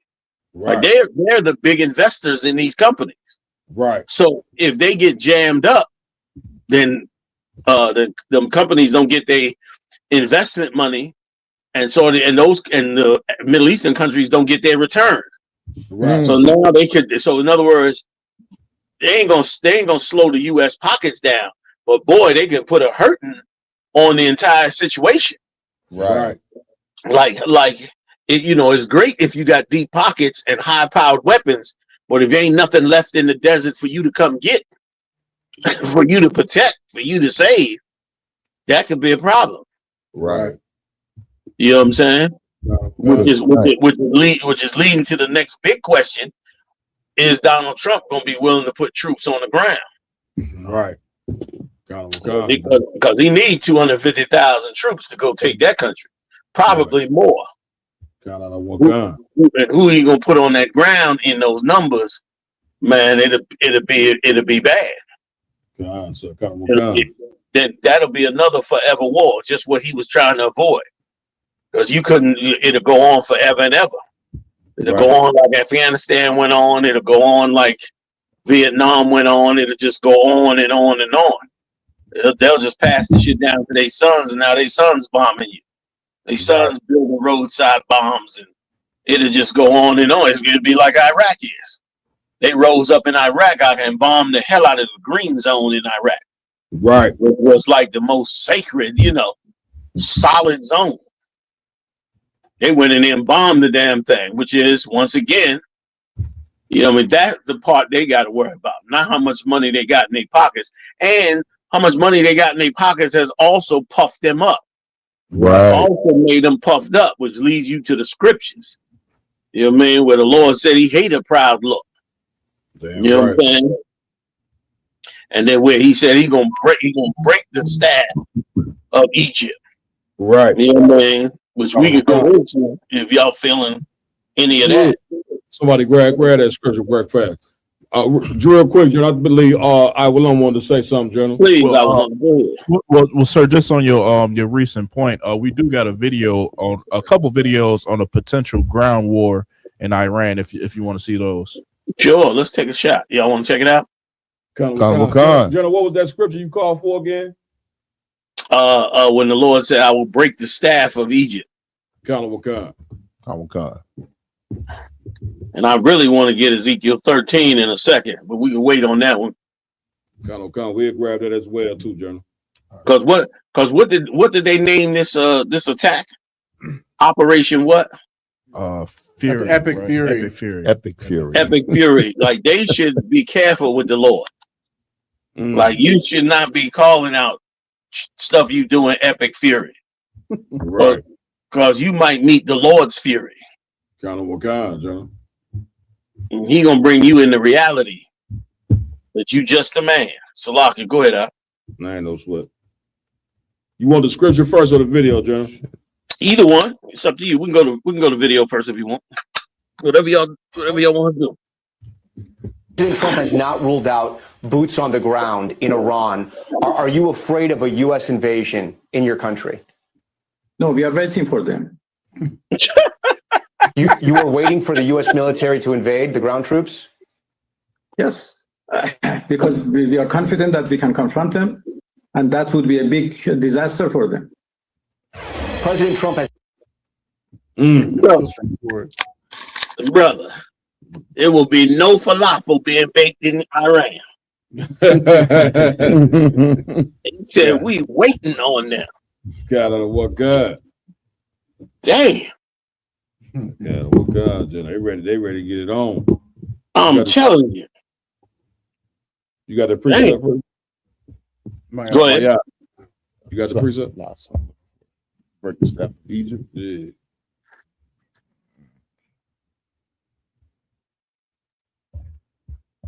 Read the one you got, y'all down. You got that one? Ezekiel 13. Yeah, where you want to go on Ezekiel 13, Jeremy? Ezekiel 13 and 10. Kind of what concept. And then if I could, I got to bring out about D-Dan now. Because it's real. Russia done got in it. Cat. Right. Russia is in it back in Iran while Iran is attacking Saudi Arabia. You understand? And the war is going to step up right in the northern western side of Saudi Arabia, which is on the border of Iraq and Iran, the land of D-Dan, the Most High's prophecy. This thing is getting hot. Kind of one kind, John. Let's ride. Let's go to him. Yes, sir. Kind of what kind? Ezekiel chapter 13 and verse 10. Got it, Akim? Kind. Because even because they have seduced my people, saying, right. I'm sorry, go ahead, saying peace, and there is no peace. Right. They seduced the Lord's people with this peace, and got us all caught up in it when the Lord is saying there was never any peace. Like, who gave us the impression that there was peace? As a people, we had better prepare for a diminishing of the empire and more importantly, a diminishing of us in the eyes of those who've had us in slavery for 400 years. We already saw the turning back of the clock. They wanted to turn the clock back. They want to get back to the days, as they call it, the days where they make America great. You understand? Which means really only means one thing: the days when when we had no rights and they felt great because they always had somebody under their foot. You understand? Like, you got to understand. Once again, I'm always bringing it up, but brother, I find it so fascinating to study the characteristics of people that abuse people. Because when I study those characteristics, they are totally entrenched in the way that America treats black people. There's absolutely no difference. And that is exactly why they want to turn the clock back. They want to turn the clock back to the days when they were able to be abusive. When the days when you had to regulate them. Like they were able to be, off the chain in their evil and abuse.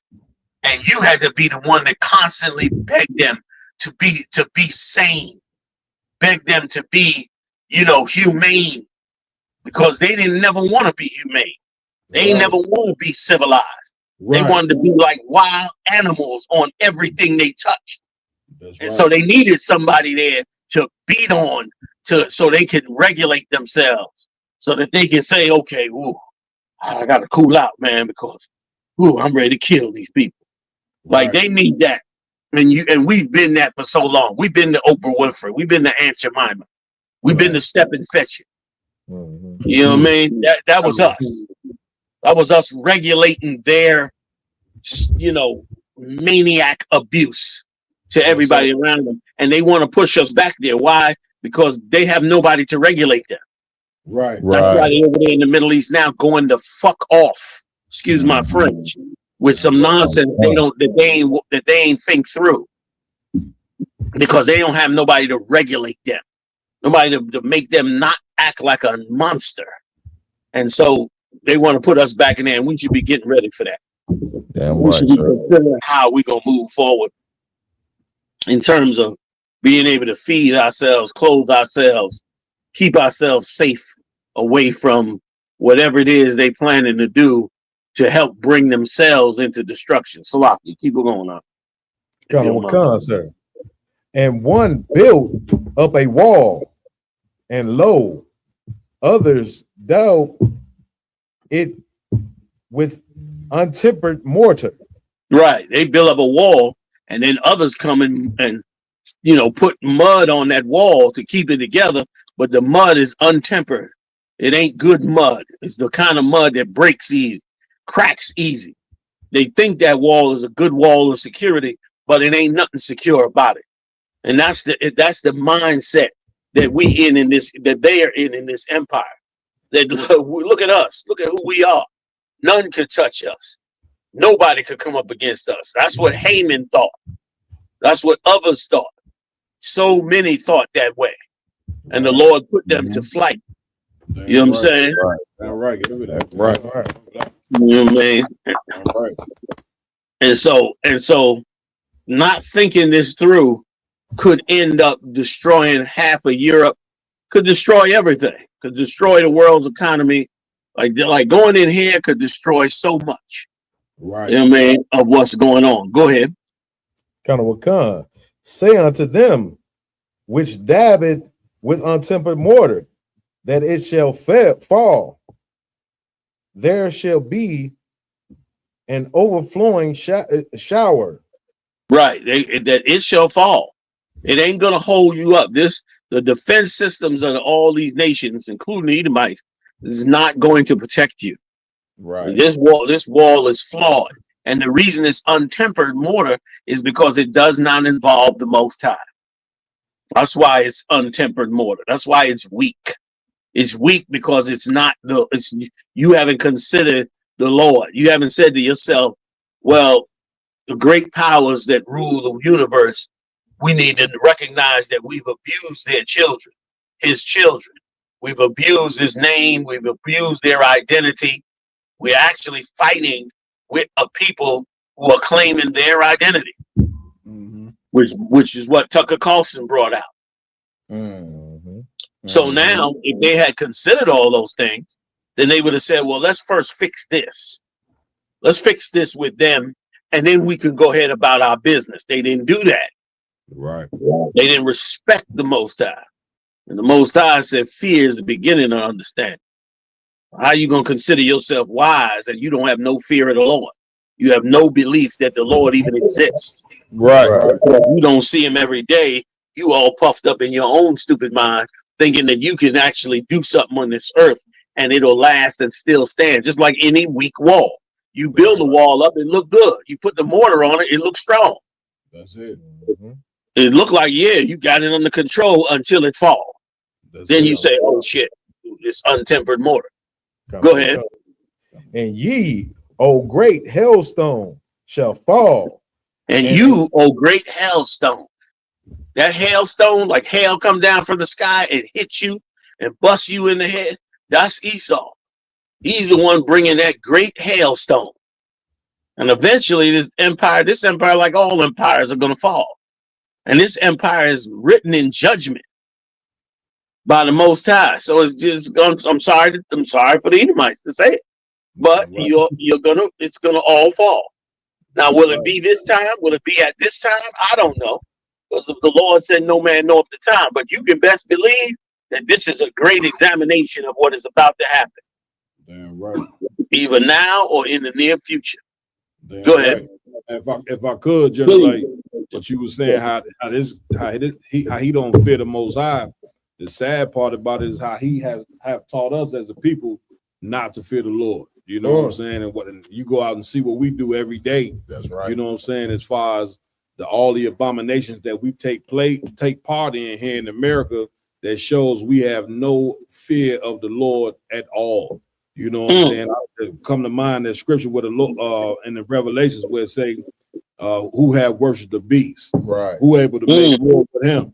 Right. You know what I'm saying? Instead of us fearing the Lord, we fear the White House. You know what I'm saying? We fear white Jesus. We fear what they taught us to fear, which is them. Right. And when you fear them, you know what I'm saying? That's who you're gonna make your petition to get free. Right. But how in the hell you gonna make a petition to your slave master to get free when he the one that put us in captivity? That don't even make no damn sense. You see what I'm saying? Like Yahanna been teaching this for a very long time.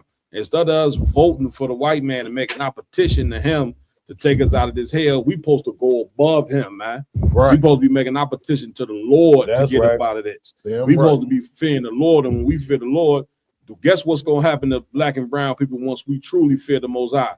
We not gonna be like them. Right. You get my point? Like while this third world war is going on, which is so heavy, you know what I'm saying, what you breaking down, Jonah, we appreciate you coming on to break all this information down because this needs to be heard. Our people need to hear this in this critical time. That's right. Because guess what? White people, they tuning in to CNN to see what's going on. You see what I'm saying? The Arab world, they tuning in to the Arab world to see what's going on. Where does this leave black, Hispanic, and Native Indian people? Where do you fit in all of this? You get my point? You fit in this, you need to be tuning in to the prophets of God. You need to be tuning in to Commander Yahanna on what he's bringing out right now. You know what I'm saying? And not just tuning in, but you brothers and sisters, we got to start doing what Commander Yahanna say, because he's been ordained by the Most High to lead blacks, Hispanics, and Native American Indians in this time when we need to be led. Damn right. So many of my leaders then led us wrong. Farrakhan General just said he did the best he could. Right. You see what I'm saying? He did. But the best he could wasn't good enough because he joined us to Islam. So many of our brothers, they gonna feel like they need to be in this fight with Iran and with these Arab countries. And guess who that leave? Guess who that leave out? That leave out us. That's right. This is the reason why you're not supposed to be involved in another man's religions, man. That's right. Because guess what? So many of the ones that's in Islam gonna want to join the Arabs. That's right. But guess what? It's a great majority of us that's joined in Christianity that's gonna go fight for the so-called white man in America. And guess what? And ain't gonna make it back home. That's right. You understand? Because we want to join the beast and fight with him instead of fight for our own people. Damn you know right, what sir. I'm Damn saying? I right, yield, boy. General. Damn right. I was heavy, bro. I was so heavy. You want to finish the rest of this, General? You want to go to the other scripture? We could walk this a little bit if y'all up for it, unless somebody else was going to say something. No, we up for it, General. All right, let's keep going a little bit if y'all don't mind. Colonel Wakan, sir. Not at all, sir. And a stormy wind shall rend it. Shall rip it in half. A stormy wind. Meaning that stormy wind, that's coming from them deserts. That's why I say a stormy wind. Because it's not a rainy wind. It's a stormy wind. Right. It's a sandstorm. It's going to rend this place, man. Go ahead. Like the problem, let me tell you something. The problem with this world is this whole entire world is built off of oil. Damn. Which is such a weakness. Right. It's such a weakness. You know what I'm saying? And listen, they have other ways for alternative energies, but they can't make billions off of it. Like they could have given Americans everything they need to never need another drop of oil. They got enough land. Right. They could have really spread this empire out and given the people what they needed, and they would have never had to been up under the gun over no oil. But like greed and pride, like they were so greedy. They couldn't, you know what I'm saying? Like they could not stop. You know what I mean? My rib got a saying from the South. Y'all probably heard of it. Where she says, pigs get slaughtered, but pigs get killed, but hogs get slaughtered. And I always ask her, what you mean pigs get killed, but hogs get slaughtered? Meaning the pig is greedy and he ends up getting killed. But the hog is so greedy that when they come to kill him, they ready to slaughter him. Yeah, because he's so goddamn greedy, because he's a hog. You know what I mean? And the empire has carried themselves in that manner. When they had what it took, but it wasn't profitable. Everybody's heard the stories of how the rich leaders took over the medical industry because they didn't want people to go natural, and how they took over the agricultural areas so that you couldn't just use agriculture to eat. They needed you to buy your stuff out of a supermarket, out of a box.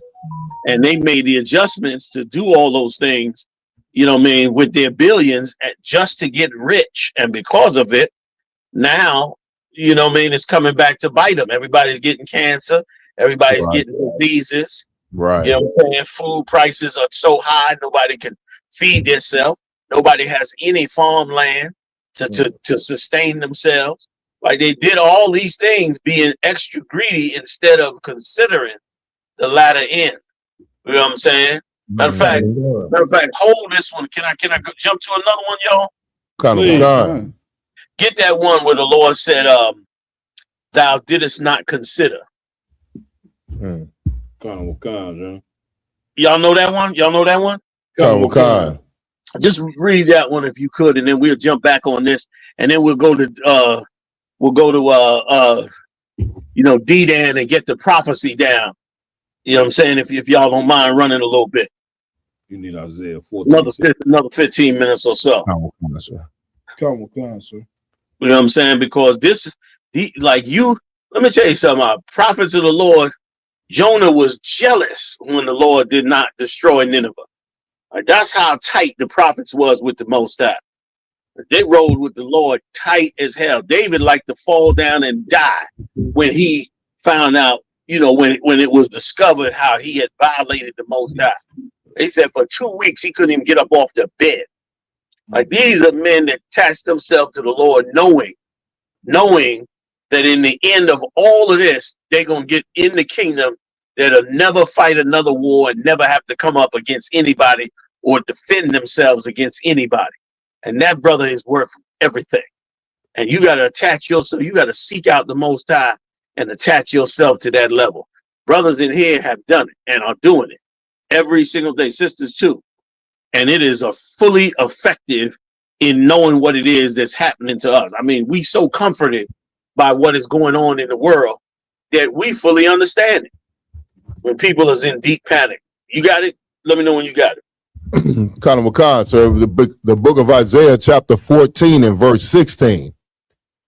They that see thee shall narrowly look upon thee and consider thee, saying, is this the man that made the earth to tremble, that did shake kingdoms? Right. They're gonna ask, is this? That's not the one I asked for though. Oh, slide, sir. It done slipped me now. You said that thou didst not consider, sir? Right. Okay. It's the one where he said, I put my people into your hands, and you did not consider the latter end. I'm paraphrasing. Oh, kind of Wakan. You know that one where he said thou didst not consider. Sorry about that, fam. No, I know Swidgen.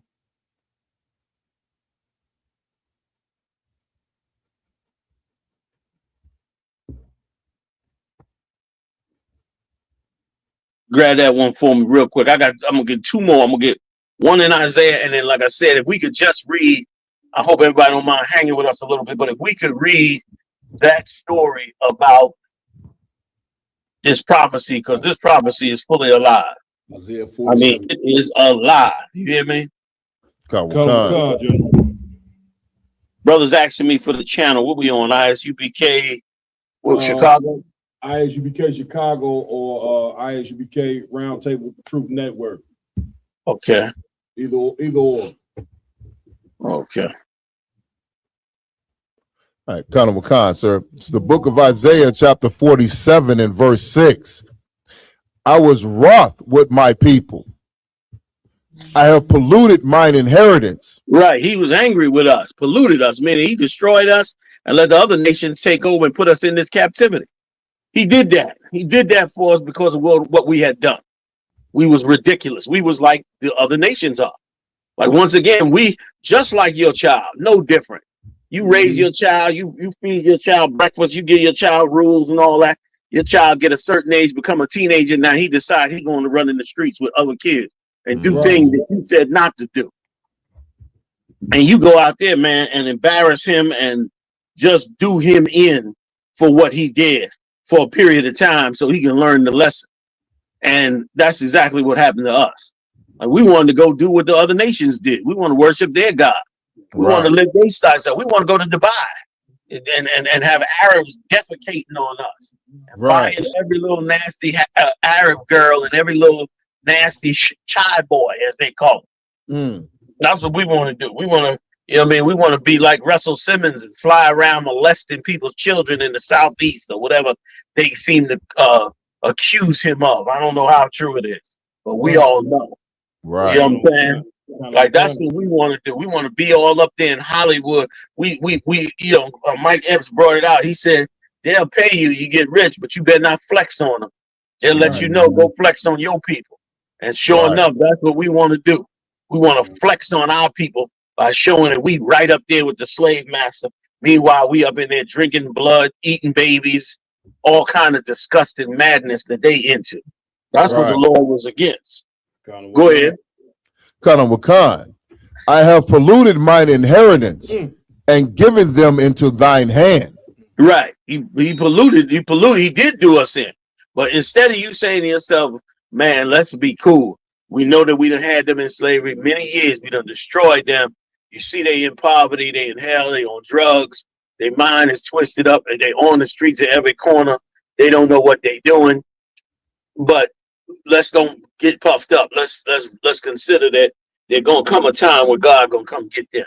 Gonna come a time when the Lord is gonna say, you know, enough. That's enough punishment. But here's what the Lord said that they said. Kanamakan, thou didst show them no mercy. But you showed them no mercy. You didn't even consider. Go ahead. You showed them no mercy. I'm sorry, I'm jumping ahead on the scripture. Sorry. Upon the ancient hast thou very heavily laid thy yoke. And brother, that is such a heavy, heavy point. He said, upon the ancient. Like, don't you know who these people are? These are the people you reading about in your archaeology. This is the people whose tombs you opening up with gold and silver. These are the ancient people sitting here. I put them in your hands. I put the greatest ancient people in your hands for you to deal with. And instead of you saying, yo, these is the ancient people, man, they are certain people. They in our captivity. We're gonna make them work underneath us. But let's not forget who these people are. Right. This is an ancient race of people. Esau do it all the time. He go out in the middle of the ocean and find some animal that is damn near extinct, or he go to the middle of Africa and find some animal that's damn near extinct. And he say, well, you know, let's preserve the animal. Let's see if we can fix their habitat so they can multiply and be who they supposed to be. Right. Let's don't just hunt them all into extinction. But not this man. He ain't consider. He ain't even say that. He would not allow us to have one drop of our dignity and self-respect. So he turned around and then go ahead, let me let you finish. You was gonna say something? I'm sorry, Al. No, go ahead, John. I was just agreeing with you. Come, most incorrect. Go ahead, Al. Come, verse 7. And thou sayest, I shall be a lady forever. Meaning, I don't care what I do. That's the mindset they in now. We the Department of War. Now, he said the other day something like, no apologies, no politics, no this, no that. Like, we ain't doing none of that no more. You know what I'm saying? We just gonna kill. He didn't say that, but I'm just saying. He basically was trying to transmit the point that we ain't doing all that kissing behind and all that and playing politics and nation building. He used the term nation building and all that. No, we ain't doing none of that. Meaning we're going to come bomb your country into the Stone Age and we're going to take what we want and we out. You know what I mean? We're going to do it like in the old days. That's what he's trying to ramp up to. That's what a puffed up, proud man would ramp himself up to. But then you playing with the Most High. You playing with the whole nother dimension. And you don't even know it. You ain't spiritual enough to read that you dealing with something way beyond your wildest imagination and technology. So you didn't even consider it. And as a result, now the Most High got to step in and show you what he made up. Is there more in that verse? Jenna, if I could, I seen that same clip that you talking about where the Edomite was saying all rules of war is off the table. Dang. You know what I'm saying? Because they had some cats talking about the Geneva Convention. You know what I'm saying? Right. It's supposed to be rules to warfare. It's supposed to be certain things that you don't do in war. Right. Well, the United States said all of that's off the table. You get my point. They ain't following no Geneva conventions, none of that. And it's always what you said, General, that this country is just ran by gangsters, man. Like, you want to know where that whole gangster mentality come from? Like, these the people that it come from here. Right? That's why you never join people like this here. Right. Because when you become what they become, look, you know what I'm saying? You're gonna anger the Most High and you're gonna destroy yourself. And what the general bringing out is that's what he's about to get ready to do. That's right. He telling you, because when they sank the Iranian ship, they were supposed to they said they were supposed to go pick them up and something, either save them out the water or call somebody to let them know they sunk the ship. They said the U.S. bombed the Iranian ship and just pulled off. Wow. And that was that. Go ahead, Joe. I was just gonna say, and 100 soldiers died because they left them in the water. Gun. They just turned this boat around and pulled out and left them in the water, in India's territory. Yep. let them. So they ain't respect India. They ain't respect none of that, and just let them cats die in the middle of the water. You know what I'm saying? Right. Just, man, they had 130 something soldiers on that ship. And on like 30 something of them got delivered. The other 100 got killed after that torpedo hit it. You don't understand. They just don't understand what it is that the Lord will do. That's you know right. what I mean? The Lord will send a mosquito and bring your nation to his knees. Right. Facts. Yeah, right, Joe. You know what I mean? He'll send the bumblebees. Bumblebees a bigger army than you'll fuck your country up. You popping them ships, popping that shit. The bumblebees come in and fuck you up just like an army. Damn right. He did it to Pharaoh. Pharaoh was popping that shit. He sent them locusts in there. Them locusts fucked that Egyptian's country up. Them locusts didn't give a damn who Pharaoh what? Yeah, well get some of this. And they tore his ass up. He still ain't listened. They sent the frog. Like the Lord got plenty of armies. He ain't got like they looking at us beaten and broken and in the ground and say, these niggas can't do nothing. The Lord don't need us to do something. Right. He send the bullfrog on you, man. You know what I mean? Right. You wake up in the middle of the night, that nigga going in your drawers. You hit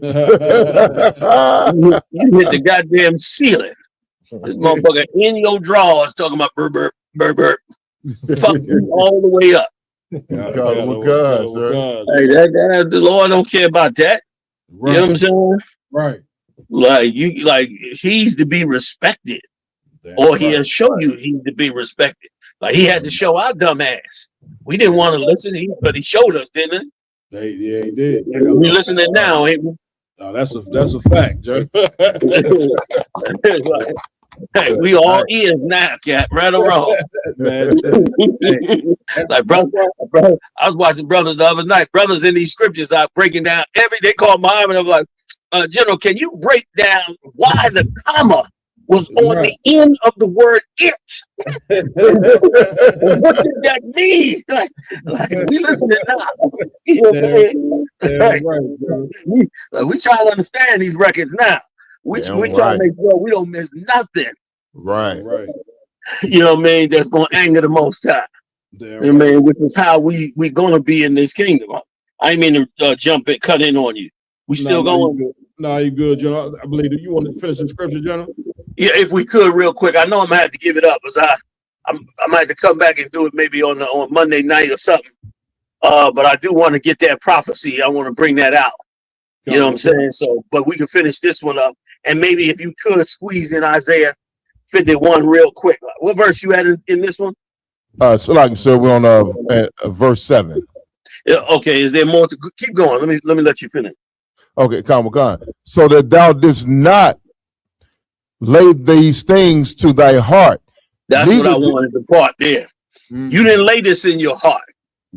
You ain't say, man, these is the ancient people. Let's don't mess this up. Right. Just don't piss him off. Like you go back and read the archaeology on them other nations, and you look at them other nations like they ignorant and stupid because they turn around and say, well, you got to respect the God of the water, or you got to respect the God of the sky, or you got to respect this and that. And you look at it like they was just ignorant. They didn't know no better. And they was ignorant and they didn't know much better, but they were smart enough to know that he wanted one of these is the God. And whichever one it is, we're going to make sure all of them is good. Right.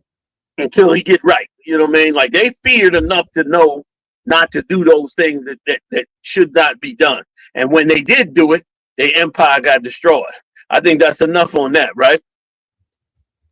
You good on the last part, sir, said, neither didst thou remember the latter end of it. Oh man, you got the best part. Neither did you what? The latter end? Neither remember didst thou remember the latter end of it. Right. Will show you, the Lord show you that they know what is going to happen. Like you know already that the Lord is going to bring the Third World War. They using the term the Third World War. Wait a minute, get me right on this, Cap. Didn't they come out and say that one of them top soldiers said Trump was brought here to bring in the Third World War or something like that? Yes, he did, you know what I'm saying? If y'all can get that. They already knew what the latter end is. Till we get that tape, Aki. You know what I mean? So how you gonna act like you don't know what is about to go down in this earth? Why would you take a chance right now? Why would you further provoke the situation? You know what I'm saying? Can I get one more before we roll? Yeah, General, if you could read this 8th verse. Please. I went over to the 50 socket. And if you could, General, you ain't got to be no rush. We strapped in tight here tonight. You know what I'm saying? Most High in Christ. This Friday night thing, y'all got it right out there. Y'all should Y'all out in Chicago like it ain't hell in Chi-Town. We about to get this coffee machine rolling in 2 seconds. Yeah, man. You know what I'm saying? We here for the long haul, Joe. Don't even smell it. Yeah, both sides, right. Go ahead, read that. It's the book of Isaiah, chapter 47 and verse 8. Therefore, hear now this, thou that art given to pleasures, that dwellest carelessly, that saith in thine heart, I am, and none else beside me. That's what they get ready to come out with. Sorry to cut you off.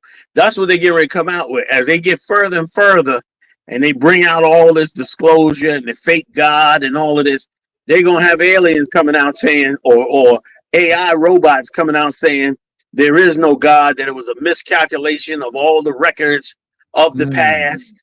You understand? You have to deal with reality. Reality is that there is no God, blah, blah, blah, blah, blah, blah.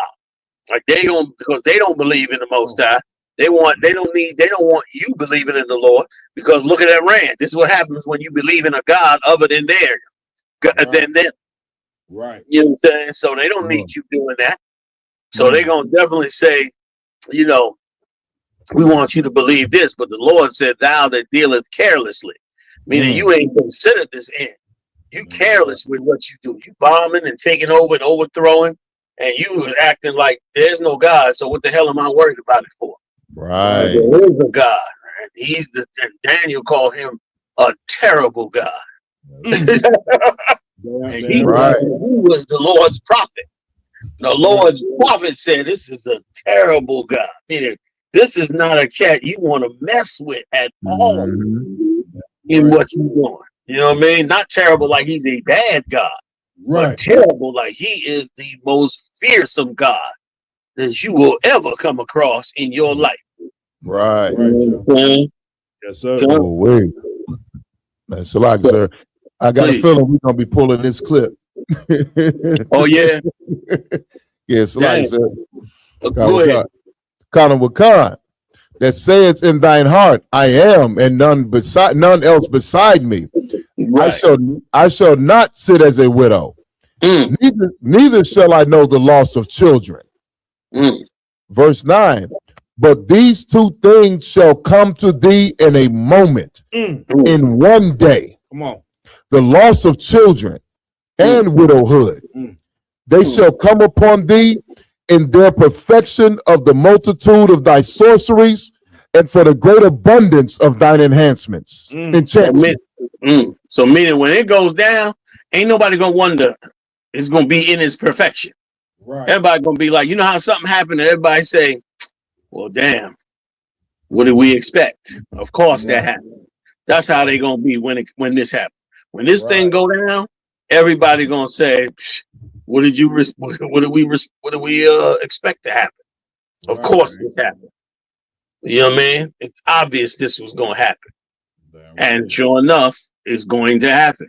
You know what I'm saying? And because of the sorceries and your enchantments, meaning for all the technology you using as witchcraft with Satan, all of this technology you using on the left-hand side, the Lord said, this sorcery you doing, this worshiping of all kinds of things other than the Lord, you gonna get all of this in 1 hour.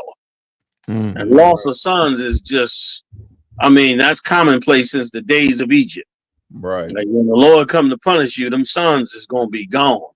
Right. And the way we looking at it right now, boy, I don't know. They looking like they gonna call up them sons. You know what I'm saying? Like they like if they go ahead and do that. I mean, most experts don't believe they will do that because of the amount of men that it takes to go in there and the amount of casualties that they would have to lose just to get it. But they don't understand Donald Trump and people that think like he thinks. They cannot walk away with shame. Right. And he can't walk away with mud on his face. It's an impossibility of him doing that. You know what I'm saying? Like he already don't never say he wrong about nothing. Right. So he never, you know what I'm saying? So you don't think he gonna go walk up out of there and say I made a mistake?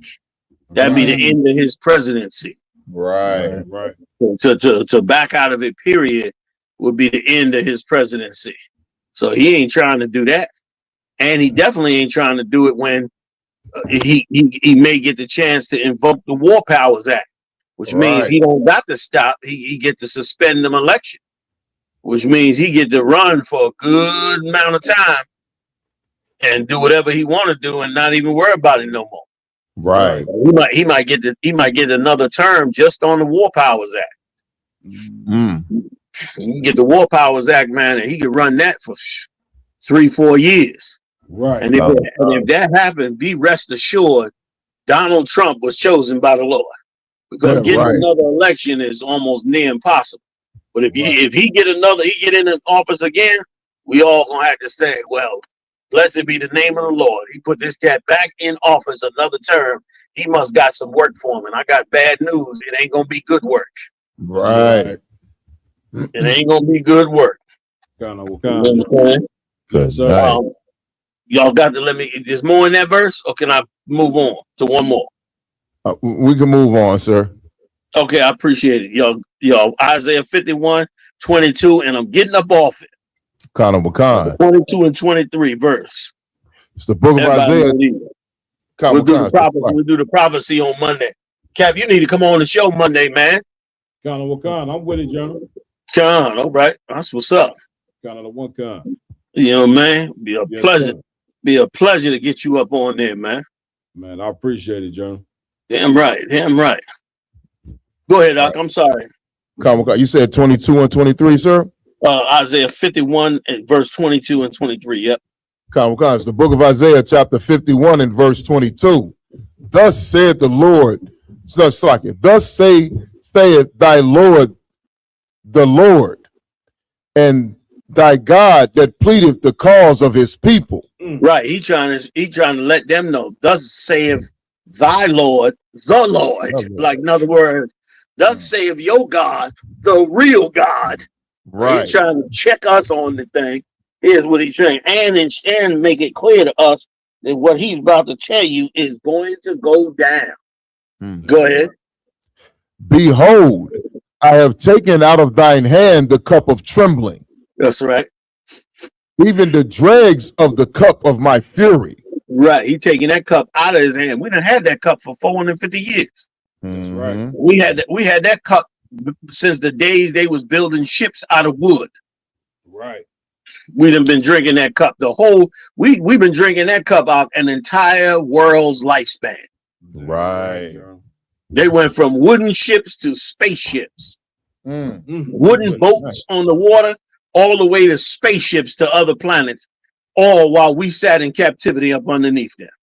Damn. Right. Damn. Like that gives you the reality of how long we were in captivity. Exactly. You know what I mean? Like, we done lived a world's lifespan in jail, so to speak. Go ahead. Thou shalt no more drink it again. We ain't gonna drink it again. We ain't gonna no more drink it again. Why? Christ's kingdom. Christ's kingdom is gonna be everything to us. We get that kingdom, brother, it's over. You ain't gonna never have to look back on nothing. All the best of whatever the earth ever had to offer is coming your way. Whether it be food, whether it be family, whether it be joy, whether it be wives, whether it be beautiful days, whatever. Whatever the best is coming to you, because guess what? They had a chance to have the best, and they enjoyed it. They enjoying it right now over there in the UAE and Dubai and everywhere else, and so in the kingdom.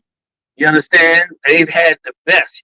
Imagine you in 2026, and you got a kingdom like Saudi Arabia with marble floors and glass stores and international business, and then on top of it, got the greatest Edomite empire as your bodyguard. Right. And you got the best commodity on earth, oil. Like, they living deliciously. They got oil to sell as much as they want. On top of it, one of the most beautifulest kingdoms, and they got the biggest, baddest Edomite saying, "Man, I'll back you up. I'll be your bodyguard. Just pay me a good amount of money." And that's exactly what's going on. So they living amazing. and it's not just them, but the whole OPEC oil groups, the children of those groups. Now, if they burn in their own people, that's on them. That ain't got nothing to do with us. Right. You know what I mean? But the Lord surely gave it to them. Now the same should happen to us. That's you know right. what I mean? Not to mention America's power and ability and greatness and so forth. You know what I mean? We don't even know where he's living at off this planet. He could be living in a pod on the moon, as far as we know. You know what I'm saying? Who knows what the hell he's doing? But he didn't live deliciously while we stayed in the slave quarters for almost 500 years. Go ahead, Al. Khan, verse 23. But I will put it into the hand of them that afflict thee. People don't understand the Lord's revenge, man. Whatsoever a man soweth, that shall he also reap. That's Don't right. nobody get away with nothing in the Lord's kingdom. You ain't getting away with nothing. What's wrong with you? Right. You know what I mean? Like, you think you hiding the cookies from daddy while you've been eating the cookies and the jar empty. He already know. He heard you when you left your bedroom. Right. He already knew you was down there eating them cookies. Right. When you get up in the morning, think you're gonna get dressed and go to school, and he slide up in that room and you see that belt over his head, all horror and terror come down on you. You ready to give up the ghost. Now you wish you had never touched them damn cookies, man. Right. And that's what's going on right here. Go ahead. Khan, which have said to thy soul, bow down, that we may go over. And that's the spirit of an abuser. An abuser wants your soul to be on the ground. Like, he can't just go on his own. He got to have you as the ground. Like, the ground is already there. You can walk on the ground. But that ain't enough for him. He got to walk on the ground on you. And then he could feel like himself. Right. Then he could feel encouraged. Like, when your spirit is broken and on the ground. You know what I mean? Go ahead. And thou hast laid thy body as the ground and as the street to them that went over. And we did it. We laid our body as the ground. That's right. We did it for him. And guess what? You still reap what you sow. Yeah, right. You know what I mean? You don't just get away with that. You still reap what you sow. Salakia Cap, I think I'm good. Man, anybody bring it out? On time, pray. Man, General, we appreciate you coming on. Appreciate you. Damn right, General, breaking down these different prophecies and you know, time that's going on in the earth right now. Very, very critical time for our people who definitely need to wake up. You could join Commander Jenny High Monday night on the Black Watch Radio Monday night. I believe it's 9 p.m. Eastern, if I'm not mistaken. That's right. Commander Jenny Yahanna, you said you're gonna go on to the prophecy, General. Yes, definitely, without a doubt. Monday night, Lord allow. I got to revisit Ezekiel the 38th chapter and Joel the 3rd chapter, because it is like now that Russia has said that they're going to back the Iranians with defenses, with targeting defenses. This is a whole nother ball game going on here now. Right. Like, this is the first time Russia done stepped their neck out a little bit, and China might step their neck out a little bit in a second too. And if that happens, then it's this is going to be a problem. And the reason it's a problem is because now they can bring more weapons into the theater, which is a problem. Because if in other words, Iranians can spend their stockpiles and still get more weapons outside the country brought in, then you could keep bombing their country as long as you want. They just keep getting more weapons. Right. And they're another people that have a bottomless pit when it comes to cash, because they got power over oil. That's right. So it's on. So I wanted to bring it out, man. The whole thing about D-Dan is so important, in my opinion. You know what I mean? Because it's so on point with what is happening, and it's so much mercy on us as a people for the Lord to show us. He don't have to show us, nothing. Right. What do you got to talk to us about? We've been sinning for years. Right. You know what I mean? As a people, like, what do you got to talk to us about? But the fact that he's given us the layout to ensure us, to comfort us in these dark times, so we can maintain our dignity and self-respect and have an understanding of what's going on. We can't thank the Most High enough. You know what I mean? We need to pray to the Most High, thank the Most High, you know what I mean, sing the high praises of the Most High, because he has definitely delivered us every time. And this is one more time where it's going to go down. I can't wait to see it happen. Right. Give it up. Damn right. I can't wait to see the smugness on these nations. I can't wait to see the Lord wipe it off their face. That's right. Good. Man, we appreciate you, General, again. Join General Monday night on the Black Watch. And with that, we're going to salute the General out. Yeah.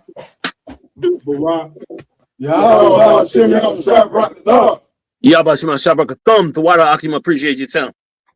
Water for half. The Underbot, General, appreciate you coming on. Real quick, man, like always, man. General, he do his thing, man. I'm definitely, gonna join on Monday night on the Black Watch. We're gonna get it in. Like always, man, before we go out, we'll thank these amazing hosts for rocking it out with me every week. Excuse me, to my right, Lamakiyala, give him a hand. And the announcement, brother. Con. Like always, make sure to go like, follow, share, subscribe to all Round Table of Truth social media pages, Real Nigga University. We will be the Round Table of Truth will be attending the 4th annual 312 Awards this coming Sunday. That's right. March 8th. You understand? We'll be there from 5 p.m. until, you understand, we always try to show out and do what we can. And then, of course, next up we have coming up the Lord's 57th annual Passover. That's right. You understand? Make sure to go out to Houston, Texas, April 1st through the 5th. Make sure to come out, and also make sure to pay your $200 Passover fee per person, per adult, ages 17 and above. Damn right. Give it up. Yeah, man, I also want to give it up to my amazing host to my left, doing what he do every week, Officer Yara Don. You understand? Any announcements, Yara Don? Come, sir. Come on with it. Yes, sir. Also make sure you pay your tithes. ISUPK.com. 10% of everything you earn should come to the priests and the prophets of the Lord. You know what I'm saying? Go to ISUPK.com and pay your tithes. That's right. You know what I'm saying? Also, on top of that, speaking of Passover weekend, you know what I'm saying? Friday, Passover weekend, the 3rd, you know what I'm saying? April 3rd, you know what I'm saying? You're going to have a black party. Make sure you square away your babysitting arrangements. The Commander General Yahanna, who you just seen, he has, you know what I'm saying, he has put this into the Passover fee, you know what I'm saying, against, you know what I'm saying, what I would say, you know what I'm saying, like, like him providing this, you know what I'm saying, service, you know what I'm saying, is a heavy thing, you know what I'm saying, there's a lot of kids that come out to the Passover, you know what I'm saying, and he will be covering, you know what I'm saying, your kids for the night of the black party, so you can come out, enjoy yourself, and your kids can be in a safe environment during the time where you're enjoying yourself. You know what I'm saying? Don't take that for granted. You know what I'm saying? Make sure you square away everything with your babysitting arrangements. You know what I'm saying? You can call myself, you know what I'm saying? Hopefully the brother can put the number into the chat. You know what I'm saying? You can get in touch with myself, Officer Yardan, with that, you know what I'm saying? And that's all I got, sir. Man, get your done, man, being a brother to the nation. I don't think y'all understand the all black party is gonna go on all night. Yeah, we're gonna be dressed in all black, you know what I'm saying, looking like straight up gangsters. You know what I'm saying? In all black. Right. But with that being said, you know what I'm saying, your kids have to be watched. That's right. And the people who sign up, you know what I'm saying, sign up for their kids for the babysitting, those babysitters are going to be paid. In times past, you've had to pay. This year, Commander Jenny Honda is fitting the bill. So that means if 1,000 kids show up to this babysitting, you know what I'm saying, Commander Jenny Honda is fitting the bill for 1,000 kids. That's right. You know what I'm saying? So remember that. You know what I mean? Also, man, we want to give it up to my far right, Officer Iwalum. Anything, Iwalum? Yeah, no announcements, but I would like to say, please. You know, it is that time of the year, Passover. A lot of brothers, we don't, it don't sink in until 3 days before Passover, then you want to buckle down. Yeah, I mean, just go ahead, get it right now. And I've got a feeling like this year Passover is going to be off the chain. So yeah, man, I'm looking real forward to seeing my brothers and sisters down there. That's right. Damn right. Don't nothing beat the Passover. It is without a shadow of a doubt the greatest time of the year for Blacks, Hispanics, and Native American Indians. Brothers and sisters who've been already, they know what I'm saying to be true. For those of you who have not been and you coming down, this your first year, greatest, get ready for the greatest show on earth. You know what I'm saying? Friday, we got Wednesday, Thursday, Friday, Saturday, and Sunday. That's 5 days. You know what I'm saying? A brother and sisterhood like something you could not believe. You know what I mean? So it's going down. All right. Also, I want to give it up, you know what I'm saying, to newly officer 5,000. Yeah, right. My yard. It's only right. You understand? Brother work extremely hard, you know what I'm saying, for this rank. When you get a rank in the ISUPK, it's not easy, man. I don't give a damn whether you're an officer of 50 you work for. If you're an officer of 500 you work for. If you're an officer of 1,000 in a UPK, you work for. Boy, you work for it. But to be a 5,000, woo, you work for it. You know what I'm saying? This brother right here worked for it. And this brother, let me tell you something about my yard. This guy is a brother, man. You know what I'm saying? Whatever you need, you know, you can call on this brother. That's his best gift. Some brothers' best gift, you know what I'm saying, is getting on the internet, rocking out the internet. Right. We need it. Some brothers' best gift is teaching a class. Some brothers' best gift is being a brother. You know what I'm saying? Some brothers' best gift is getting on the mic and speaking at everybody got their own different gifts. This brother's best gift is being there when you need. Get my point? So I just wanted to say that, man. Congratulations again on that rank raise. But with that being said, any announcements before we get out of here? The water, sir, for that, sir. Damn right. You know what I mean? But it's easy to speak the truth. Hey, God. Now, if it was a lie, I'd be up stumbling and rumbling and everything else. But it's easy to speak the truth about it. Go ahead, sir. Brother. But yeah, so no matter where you at in the world, you know what I'm saying, go to isupk.com. I want you to go there, find the local class in your area and start attending class. Time is running out on you. You know what I'm saying? Things are tightening up in the world. We are an international organization. We are worldwide. It's not just some local thing. You know what I mean? ISUPK is all over the world. So go to isupk.com, get to them classes. We Monday through Friday, 7 to 9, no matter where you at. Then every Saturday, without doubt, all over the world, we have the Lord's Sabbath service. Damn, you know what right. I'm saying? Give it up. When we go through the scriptures, we give you the Lashwan Kodash, the holy tongue, the separate tongue, which is the ancient Hebrew, the Paleo, which is our original language. We give you the English translation. Then we give you a proper breakdown on those scriptures so you can know and learn your heritage, where you from, and get a picture of real Black history. You know what I mean? Listen, I don't know why y'all posting that number on there for the babysitting for Officer Yahanna. Y'all know damn well Israel gonna wait until they get down at the Passover. Call for baby. Hey, God. The brother been promoted for about 6 months. You know what I'm saying? Call for babysitting. Yeah, these brothers and sisters are gonna wait till they. I'm talking about the night before the Black Party. That morning.